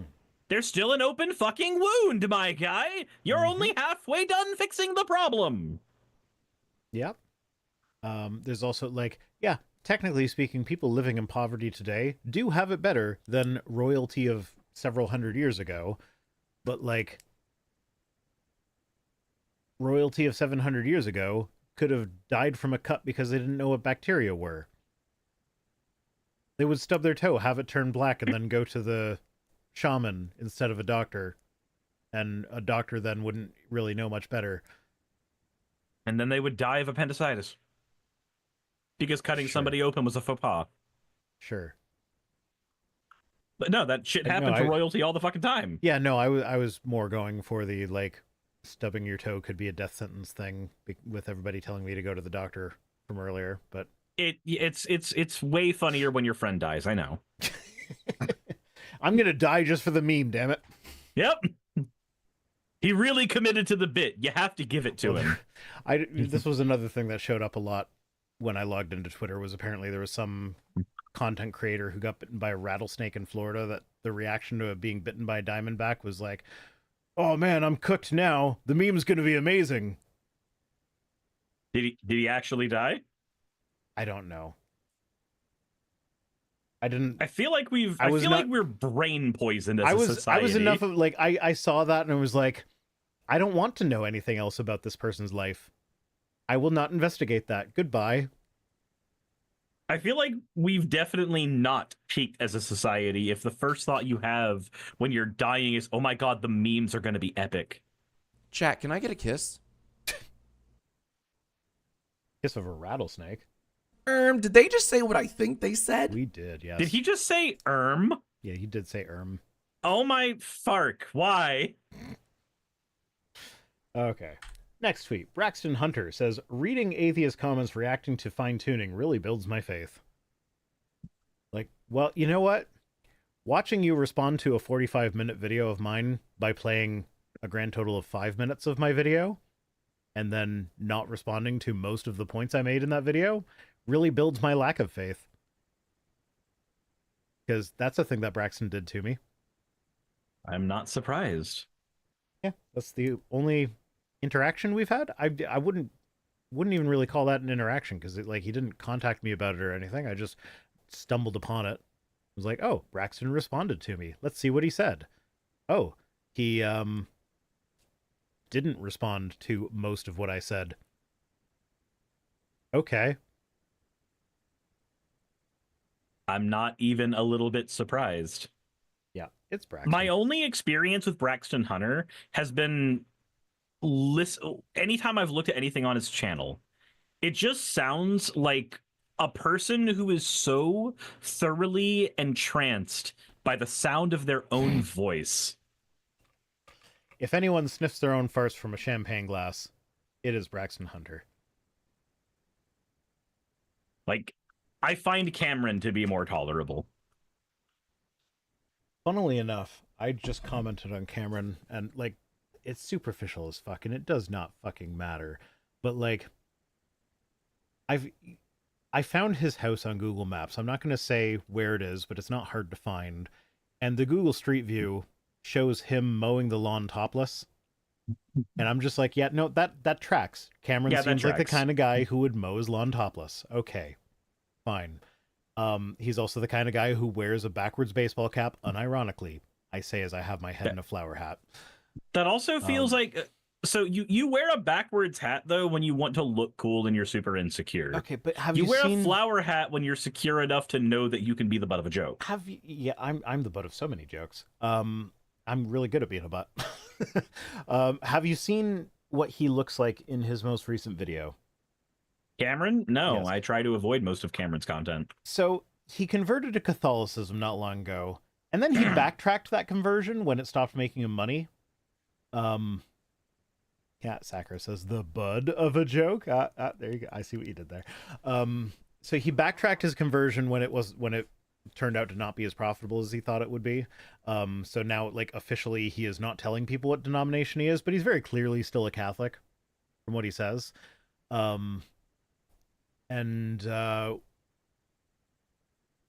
He also now has facial hair that, like, when I look at that, I'm like, are you trying to look like a pedophile? Like, the fact that you went Catholic and then grew that facial hair is like, buddy, no. Like, I don't care. You can have stupid facial hair if you want. There's a picture of me that you can find not too hard of like where my beard grew out really, really nasty, and I trimmed like just my chin and then like did a fake cigar or whatever, and so I look like a hillbilly with like the mustache that goes into the sideburns thing.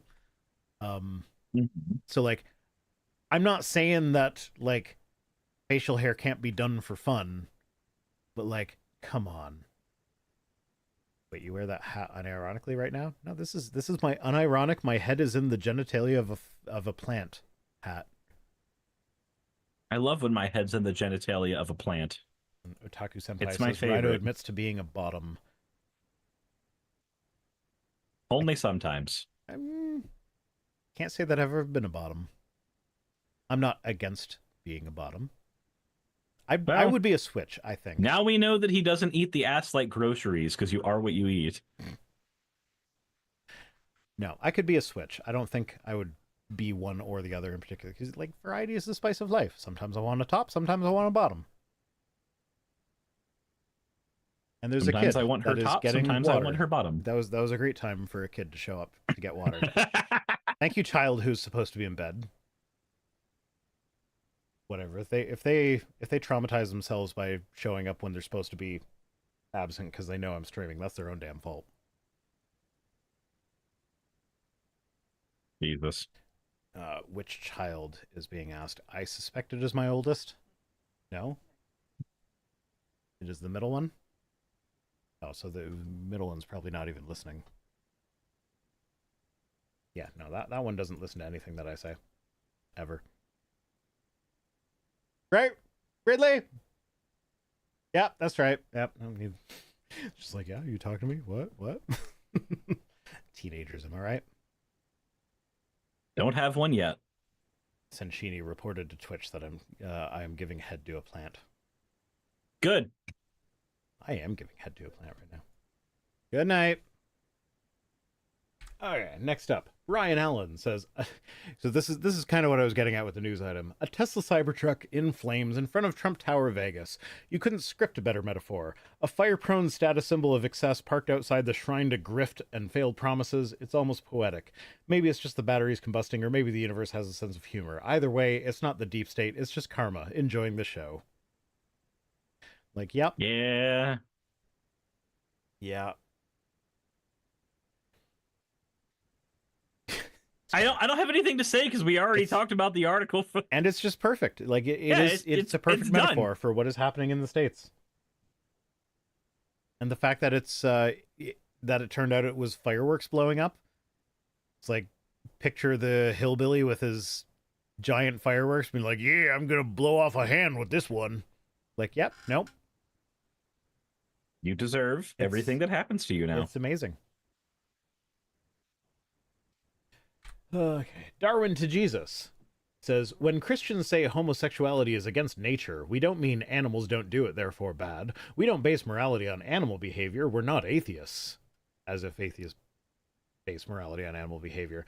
Instead, we look to God, who created human nature in his image. Homosexuality perverts that nature, which is why God, in his wisdom, forbids it. He seems to have missed the argument on his own side here, because when we respond to the claim that homosexuality is unnatural by pointing out that animals do it, it's because you're saying it's unnatural, not because you're saying God designed our nature to not do that. He's moving the goalpost on the "it's not natural" argument. Like nobody says it's against nature, so therefore it's against human nature. Because if it was against we do not base Christian morality off of human nature, Darwin to Jesus, unless you forgot your own theology. Yep. Yeah. It's like, no, when we point to animals, we're not saying that homosexuality is okay because animals do it. We're saying that you just said it's unnatural, and no, you are clearly wrong, because here in the natural world, every species of mammal does it. So, like, it's clearly not unnatural. If you want to say it's against human nature, say that. And then we can respond to that. But as long as you say it's unnatural, we will then respond with, hey, here's the thing that happens in the natural world. So, you're wrong? Yep. And what's great was that this comment section was filled with people being like, yeah, no, a lot of animals eat their own babies, but we don't say that's okay. It's like, yeah, well, we don't have Christians arguing that eating your babies is wrong because animals don't do it. If they did, then we'd be like, well, actually, animals do it, but it's still wrong. Because we're not basing our morality on what the animals do. We're responding to the claim that homosexuality is unnatural by pointing out that it happens naturally. Yeah, when you try to say that something doesn't happen naturally, we're going to call that out as being wrong, because we see it happen naturally all the time. And we see it happen naturally between humans all the time. Yeah, but like if you want to get into the morality of it, I don't say that homosexuality is fine because animals do it. I say homosexuality is fine because all of our scientific research thus far says that being bigoted against homosexual people is bad for everyone. So from a metric of decreasing harm and increasing well-being, being accepting of LGBTQ people is the moral thing to do because I want to increase well-being. So it doesn't matter what the animals do for that. That is exclusively a response to you guys saying it's unnatural. What is it here? Black Rose PC says, if God created everything, then he created LGBT plus people. Yes, exactly. If he created everything, then that includes Gay Unicorn Gary. It does include Gay Unicorn Gary, whose merch you can buy now at merch.vicerhino.com. Buy the holy merch of Gay Unicorn Gary. Praise be upon him. People keep comparing him to Lisa the rainbow giraffe, leaf be upon her, or whatever, which is hilarious because I didn't even know that Lisa existed until after I came up with Gay Unicorn Gary. Well, and so people keep asking me like, oh, did you base Gay Unicorn Gary on that? And like, no, I didn't know that was a thing. I've still been like trying to find where that came from, and I know there's one particular channel that has merch from it, but like there's no clear link to like this is the first video that it showed up in, so like I don't know, sure, whatever. I don't know the lore.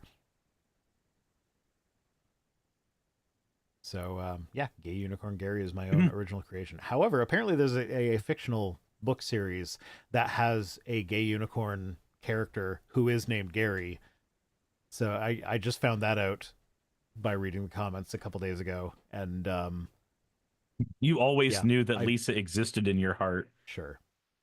Just like you want to have a gay orgy, like Gay Unicorn Gary has put in your heart. He's put more than things in your heart. No, Skeptic. It's Skeptic that is Lisa the rainbow giraffe. Yeah. So yeah, homosexuality is fun. Do the homosexual thing. You gonna share those ice cream sandwiches with me? No? Is that the last one? One more? Okay, I call dibs on that one. Chat, don't let her steal my ice cream sandwich. There's only one left, it's mine. Anyway. Spectacular says, Sai10 says that you're denying Lisa in your unrighteousness. Also, what was that book you just put on screen? Did I put a book on screen? Okay. So this I talked about yesterday, but I kept it in this for today because it's just too delightful. Elon Musk, the guy who curated the most toxic platform in existence, is begging people to post positive, beautiful, and informative content on his platform because he realizes that nobody wants to be there to see like, oh, I'm just scrolling and I saw a person die. I don't like that, so I'm not going to open that app anymore. Like, and, Elon, you made this the way it is now. This was you. Mm-hmm. Yep. He's reaping what he sowed. Clueless Expert says Gay Unicorn Gary is one of the fake religions that were unknowingly inspired by the way Lisa the Rainbow Giraffe was written in your heart. Sure, why not? Elon, please post. Nah, it's mostly bots now. Yeah, but I mean the bots do what he says. He spent the day after doing this, like, retweeting people's, like, puppy pictures and whatnot. So, like, he's trying. But then he went back to retweeting them and then say interesting. Then no, he was just retweeting them. But then he went back to retweeting, like, Ian Miles Chung and whatnot. So, of course, yeah, no, he curated a negative platform and is now upset that it's a negative platform. What does he expect to happen, though? I don't know. It's but he got what he paid for. Oh, God damn it! I just took my hat off. Okay. For Big Blue. hello. Yeah. My big floppy knitted hat. Big Scrooge vibes here. Liz Chris says for 100 bits says praise be to all the gay unicorns. Thank you for the hydrate, by the way, Silver Dragon Sorcerer. Okay. And now we got Eric Hoven. This is the book. There's the book. There's the book. Eric Hoven. So this is I want to thank you for the hydrate, Jassa. We can take this point by point. It's not going to take long. But this is a multi-part tweet. The replies aren't from Eric, but I wanted to get to the replies, and so we needed context. So if there had been a global flood, there would be evidence all over the world. You're absolutely right, and there is evidence all over the world. So he retweeted Lilith Atheist post where she basically said, if there had been a global flood, there would be evidence all over the world, but there isn't any. Mm-hmm. So, fine, but he's saying there is evidence all over the world. So, some examples. Fossil graveyards. Massive fossil beds containing millions of organisms buried rapidly in sediment, found on every continent. How do you explain marine fossils on mountain ranges like the Himalayas? Okay, that's two separate things. One, sometimes there are events that kill a lot of things in one thing and bury it in sediment simultaneously. Things like mudslides, volcanic eruptions, yes, even floods, but not global floods, like local floods. A local flood will kill lots of things in one event. And how do you explain marine fossils on mountain ranges like the Himalayas? Plate tectonics. That's a thing that Da Vinci explained back in the 1400s. Like, before plate tectonics were developed as a theory, Da Vinci looked at the fucking clams on the mountains and was like, hey, these guys, like, it's not a bunch of broken shells, it's a bunch of clams that look like they were just going about their normal business. So maybe the mountains used to be at the seafloor. And, like, he didn't know about plate tectonics. Plate tectonics didn't get developed for another, like, 700 years, but he still had the right answer, which is astounding when you think about it. And global sedimentary layers, vast sedimentary rock layers like the Grand Canyon that stretch across continents and show signs of being deposited by water rapidly and catastrophically. There are layers in the Grand Canyon that are aeolian deposition, which is dry, arid desert environments. I don't know how that would happen in a worldwide flood. I don't either. There's also, but I'm also not an expert, so also if you, I just know that Eric Hoven's worse.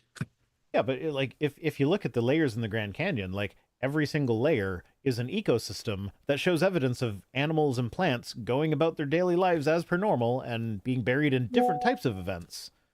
So, like, yeah, no, those that and like they're all like very obviously separated. So like the ecosystems don't run into each other. They're not mixed. They're very distinct from one another. So how would that happen if it was one single event, worldwide flood? Stuff saying Navi. Yeah, that's my ringtone when my partner texts me. She just sent me an Instagram reel that I'm sure I'll have to look at later. But yeah, so there are so many different ecosystems that are very distinct from each other that if it was all deposited in one event would not be distinct from each other. So yeah, that proves the flood wrong. Marine fossils on land, fossilized marine life is found on mountains and plateaus above sea. Like that's the same as the marine fossils on the Himalayas. Like no, like it wasn't always land. And then Liska Babbitt in my chat decides that going through this entire Eric Hovind novella is the perfect time to make me fucking say, yeah, find your record button, asshole. Oh, whoa. Oh, whoa. Oh, whoa. There we go. That was a good one. That was a good one. You got Piper, it. Piper, give me the MP3. You got it. Oh, whoa. Life's better when there's less of this. I mean, I could go back to this. Bro is wrong for that one. I Why feel like is- you agree. Don't Why talk is to he me until perfect? I've had my morning coffee. Come on, 700 phrases and we get that one twice in one stream. God damn it. You're getting Yep. lazy, Reactbot. So polystrate fossils, fossils of trees and other organisms. No, not other organisms, just trees that extend vertically through multiple layers of sediment, suggesting rapid burial. No, they extend through multiple layers of rapidly forming things like volcanic ash layers or flood layers, like not catastrophic flood, more like how the Nile floods regularly. Things that exist in floodplains that get flooded on the regular, and it's trees that are known to be able to stand for centuries after they die. Of course, they go through multiple layers when they're existing in an environment where layers can form in less than multiple centuries. So, yeah, no, it's only ever trees. Like you say, and other organisms. Name one of the other organisms. Are you going to go No. for the whale that they found on the mountain in California that isn't actually a polystrate fossil and is just erroneously claimed to be by creationists? We're not going to name them, Rhino. Yeah, That would why be would that they would name them? undermine our argument. My favorite was with the whale thing. Matt Powell once he took screenshots from the Talk Origins site that completely debunks it. But like he took his screenshots from the beginning where they give like what the creationist argument is, and he acted as though that was like the article. It's like, dude, if you scroll down a little tiny bit, you will see why you are completely wrong. Why would you do that? You don't understand. He's Matt I Powell. need No, to I understand. say- He's Matt Powell. He's an idiot. I need to say wrong things all the time. Otherwise, I don't get paid money in dollary dues. Mm-hmm. Indeed. And then flood legends worldwide. Cultures around the globe share ancient stories of a catastrophic flood. Why are so many civilizations preserving a similar event in their histories? Is it because several civilizations were built next to water because that was the only way civilizations would survive? And a common event that happens whenever you have a civilization built next to a bit of water is a fucking flood? Mm-hmm. Yeah, Is that possibly why? that might be it. My favorite bit about this is the fact that the flood story in the Bible is very clearly based on the earlier Babylonian flood story from the Epic of Gilgamesh. So, like, if you're going with that as one of your arguments for why the biblical flood is real, then like, no, it's actually the Epic of Gilgamesh that has the real flood because the biblical flood is based on that one. Like It's an earlier legend. all Like, not even stupidity. Answers in Genesis denies that that's an earlier legend. It's all stupidity. All of it. Every ounce of everything going on right now. All dumb. So yeah, that's the gist of his post. Then this person replies with, "There is one geographic layer that appears all over the world. The type of sediment coupled with its depth and thickness make it proof of a worldwide simultaneous flood event, exactly as the Holy Bible says. The layer is named after the geologist that discovered it." I have no fucking clue what they're talking about. No, I don't mean, either. I can guess that they maybe heard about the layer of iridium at the KT boundary. So like the one that was deposited by the comet that killed the asteroid that killed the dinosaurs. There's like one global layer of iridium that makes that layer really easy to find, but it's definitely not something that is proof of a worldwide simultaneous flood event. It's proof that a big rock hit the Earth at that time. Most of these things can just be evidence that a flood happened. Well, I mean, that one's of not even a evidence of variety. a flood, and it's not named after the geologist that discovered it. It's the KT boundary, and I might have the name wrong because they changed the name at some point because they reclassified a bunch of strata. But so, like, that's the only thing I could think he was talking about, because that's the closest thing we have to a single global layer, and that's the thing, is that if the geologic column did come from the flood of Noah, it would not be the several distinct layers that we have now. It would be one single conglomerate layer that is sorted mostly from coarse at the bottom to fine at the top. Mostly. There would be some intermingling depending on what, but it would be one single layer with that general sorting scene. Because that's not what it is, we know that a global flood didn't make it. But what's great about this is that somebody argued with him, and he was like, "Oh yeah, really? There's one single layer that actually proves this is named after a geologist. Okay, what is the layer? Can you tell me what that layer is?" And this person responded with a link to some creationist article that did not talk about that layer. And when he got called out for that, he responded with, "I saw it on the Discovery Channel. They showed the layer in various places around the world. It looked the same all over. They said the name of the geologist. That was years ago. I don't remember his name, but I know that I saw it, and I know that I'm not a liar. So if you are intent on proving me wrong, then you do the research work." No. All right, I'm going to make that's not how any of this works. I'm going to make a fun complaint, and this is a complaint that is going to matter to a small subset of my audience, but not everybody.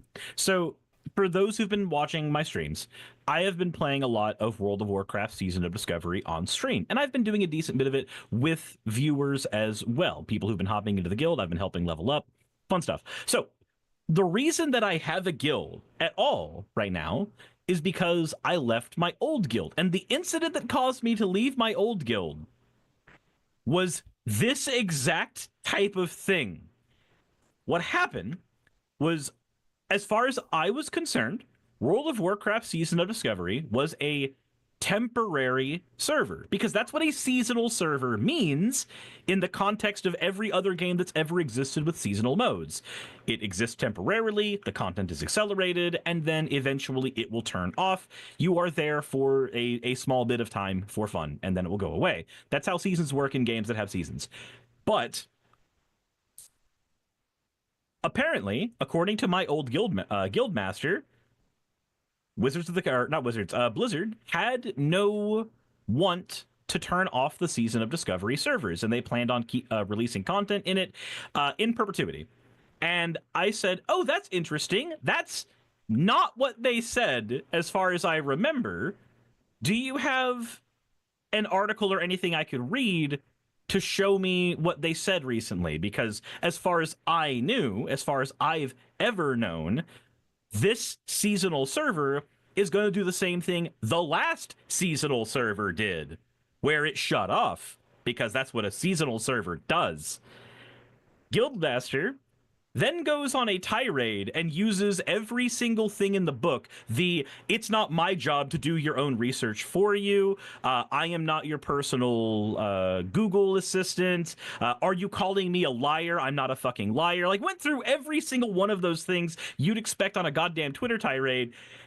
And the only thing I could think of is, wait a minute, you're supposed to lead 40 individual adults through content in this game, people who are going to have different religious backgrounds, people who are going to have different ethnic backgrounds, people who are going to have different cultural backgrounds. And these people aren't always going to get along, because the only thing some of us share is playing the same video game. So I'm going to have to expect you to be able to resolve arguments between 40 different individual, unique, possibly volatile adults when this is the way you respond to, "Can I have a source, please?" Fuck that. I'm leaving. Pathetic. You can do better. Indeed. Yeah, no, it's just, I just don't understand the level of, like, just the sheer audacity that it takes to be like, "Hey, I heard this thing once that I only vaguely half remember, and if you don't believe that I'm right about it, you can do your own research. Otherwise, I'm just right by default." No, that's not how this works. That's not how any of this works. And if it's any of something this works. It's something so simple as well. You literally, if you can't Google it, if you can't figure out how to Google it, you could just ask Chat GPT at this point to help you find the thing. No, and that's not a good idea. No, okay, you missed it yesterday, but we had Google AI. There's a screenshot that I found. Do you know who Austin Wintory is? No, I don't. So he's a friend of the channel. He's the guy that composed the video game. He composed the music for the video game Journey. Okay. And I don't know what the question was, because you couldn't see the whole thing in the screenshot. It was truncated. But he asked Google something about the song "Don't Stop Believing." And Google's response to him, the composer for the video game Journey, was that Don't Stop Believing was the song that was made for the 2012 video game Journey. And he's just sitting there, like, Nope. as the guy who made all the music for it, being like, well, that's not right. Yep. No, you're so right. Yeah, no, My- don't ask ChatGPT or any of these AIs for shit, because they don't know what the hell they're talking about. I'm so, though just- it does lead me to one more thing about the guild leader incident.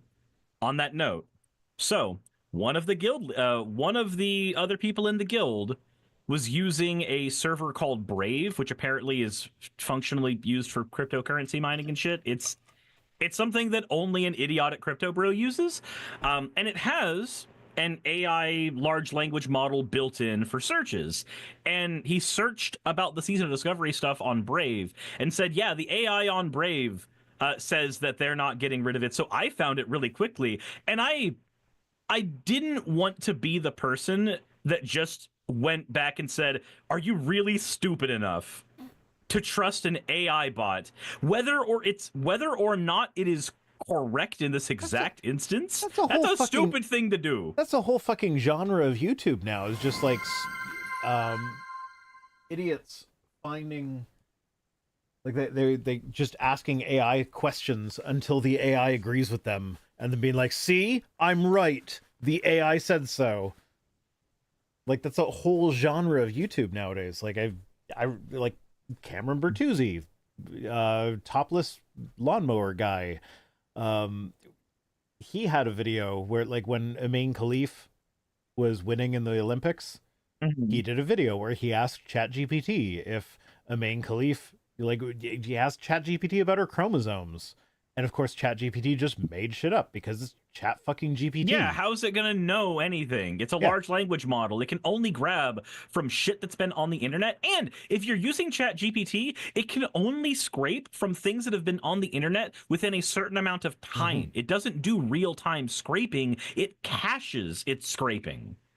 Yeah, kind of like ReactBot here. Hashtag not all men. Sure, why not?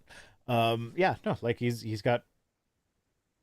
If I don't update him, he's only got his 700 or so responses. And ChatGPT, same thing. If it's not up, like, when ChatGPT was first available, it did not know who I was. Yep. It does now. It's not very good at describing who I am, but it at least recognizes who I am. I mean, let's be honest. Who really could describe who you are at this point? Yeah, good point. Good Like, point. if the amount of times for me when somebody sees, like, my playmat and sees my character on it, and the first question is, oh, who's that? I don't recognize them. Oh, great, I have to do this again. I have to go into all of this. Fun.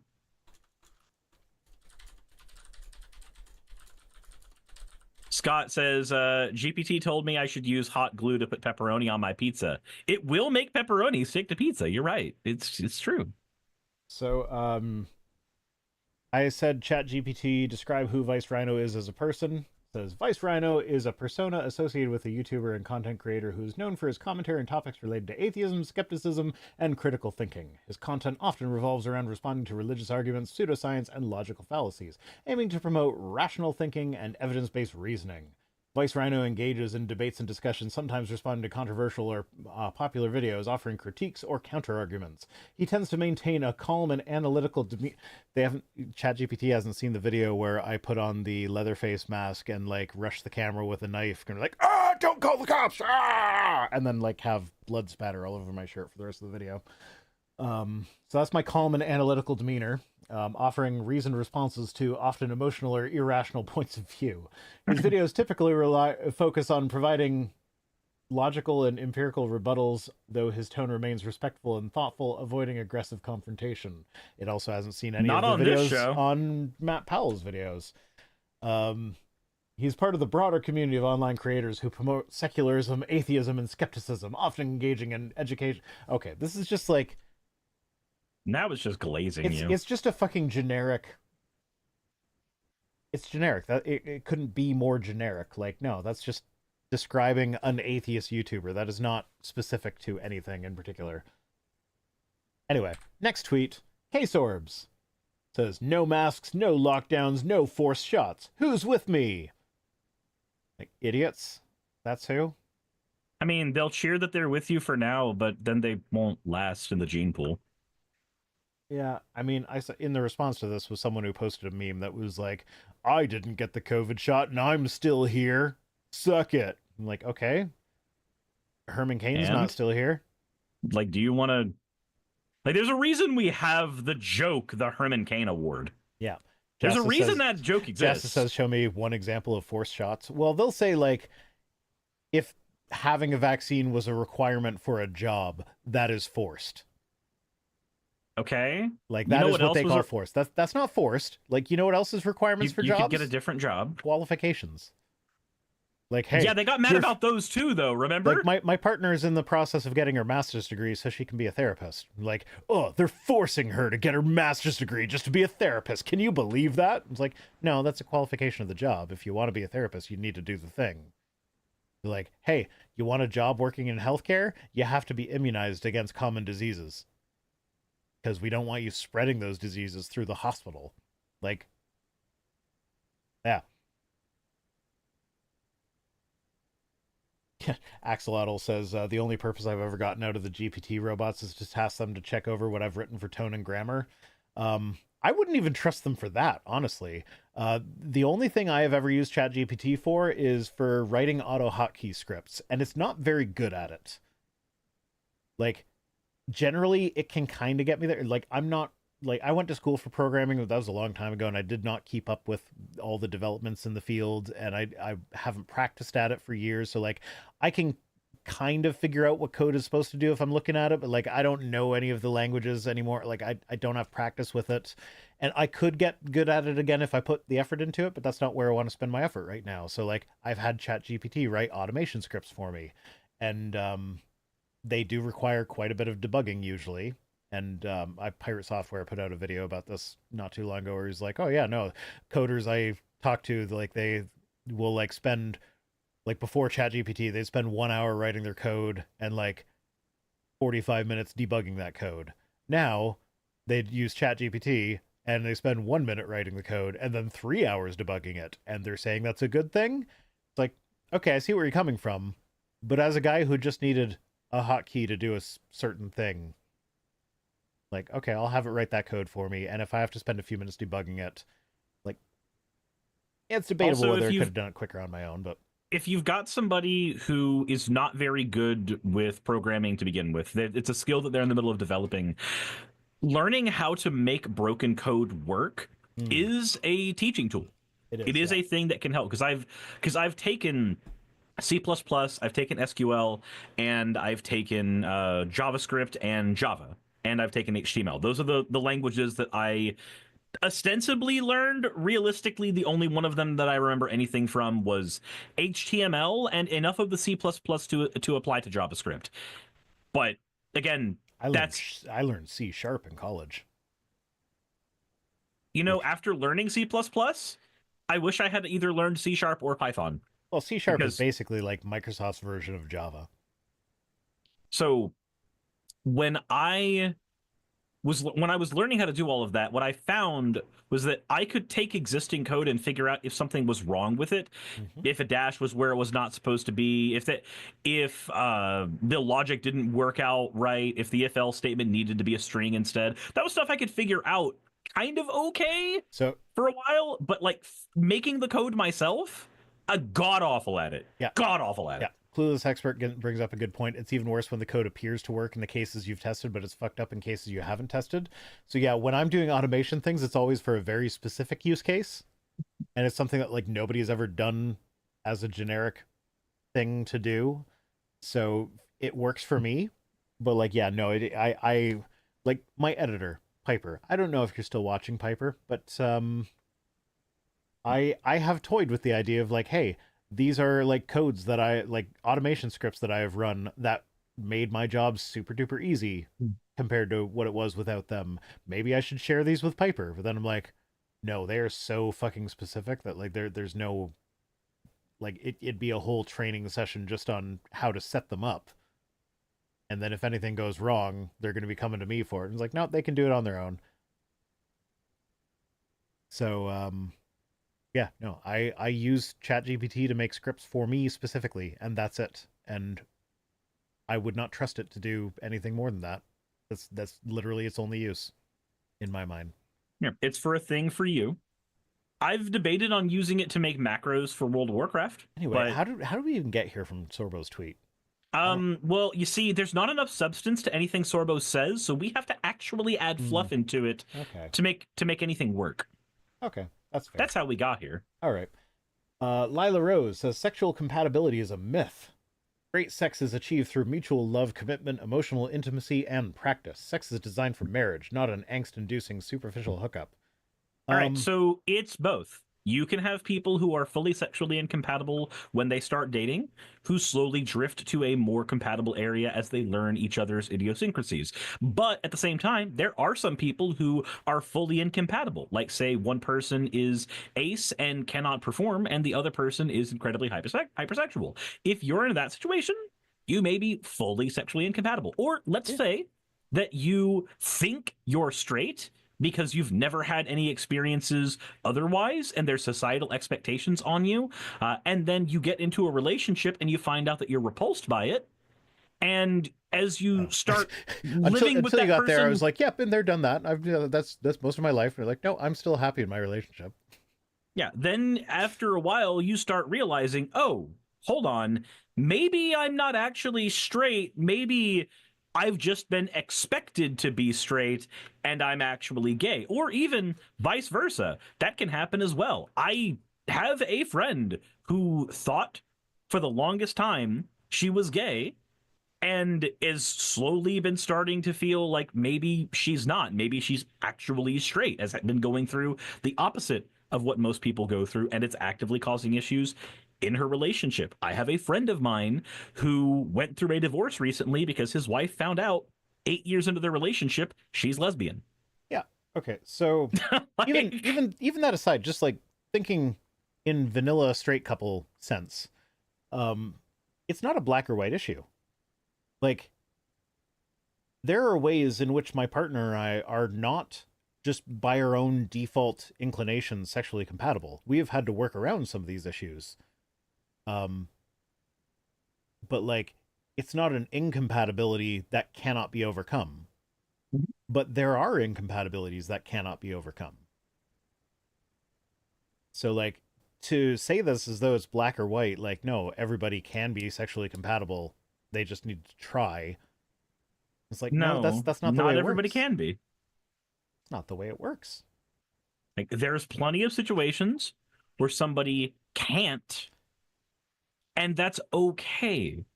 It should be more acceptable. And sexual compatibility is important enough that, yes, it is okay to end a relationship over sexual incompatibility. Yeah, it is perfectly reasonable to accept that there is just some things that are insurmountable in your relationship. Another thing that you may run into, like, you may find out that you, like, in order to be happy in a relationship, you need something to be very, very open, and you have a partner who is not comfortable with that, and it actively causes them mental harm to try to be in a relationship with somebody who's doing that. That is a full-on incompatibility. That's not a thing that's going to be overcome. That's a thing where a thing that you need to be happy is directly incongruent with something the other partner needs to be happy. And So- as opposed to saying we should be in the world where one of these is catered to all the time, we should live in a world where it's okay for both to be catered to. So I think the misconception here is that, like, people like Lila Rose here, they don't think of sexual compatibility as things like attraction or sexuality or kinks or anything like that. They think of it in terms of like, oh, Does the I penis like- fit in the vagina? no, not even that. You can get more detailed than that. They think like, I like doggy style, but he likes missionary. So we're not sexually compatible. Like, no, you can do both. You could, like, sometimes do doggy, sometimes do missionary, sometimes do both in one session. Oh my God. So like, I think that's what they think sexual compatibility is. And like, yeah, that is the kind of sexual incompatibility that you can work through. Like, my favorite position is not my partner's favorite position. So you know what? we do multiple positions, and then everybody's happy. So, like, that is, I think, what they are thinking. But, like, no, that's not the way it all is. Like, that's not the way it is all the time. No. But, yeah. No, I am fortunate in that our sexual incompatibility, like, there are things that we are not perfectly compatible with, but, like, they're not deal breakers, and they are things that we can work. Like, we're both kind of subs. So, like, occasionally we have to both kind of become switches to make that work. You literally just made a whole point about how you're not a bottom. Yeah, no, bottom and sub are different, Cirrus. Come on. If there can be 500 different flavors of ace, there can be a difference between a bottom and a sub. You know, you're entirely right, but there's a word for somebody who is a bottom and not a sub. I'm sure there is. Because that's a power bottom. Oh, yep. Okay, yep, there you go. I know that one, actually. That was actually... Dark Excalibur says, sounds like an excuse a bottom would make. Did I ever tell you how I learned that my oldest child did not know what a power bottom was? When y'all were watching Has Been Hotel and she sung it at the top of her lungs? Yeah, so it was not watching it, but like we were listening to the soundtrack as we were driving, and I could tell like when it got to the sex things, they would like lower their voice and be like, "No, I'm not going to sing that." But then when it got to power bottom at rock bottom, they just belted it out and was like, "Oh, you don't know what that means, do you?" Like, no, like you're a power bottom at rock bottom. That's not fine by me. I mean, I'm okay not singing that part of the duet with my child. Yeah. So it's fine. It was still funny, though. Oh, and that's it. That's it. We're done the sound that says we're over. We are done the stream. So, ReactBot, send us off. I don't know what those big words mean. Fair enough. ReactBot doesn't know what a power bottom is either. Yeah, they are big words. They're hard to understand. Don't worry, we'll understand them together, violently. Cirrus, are you still streaming after this? You know, I don't think I'm going to be streaming after this. I think I'm going to pick up my stream tomorrow. I will raid Jake then. All right. Okay. Thanks for joining us, and as always, fuck off.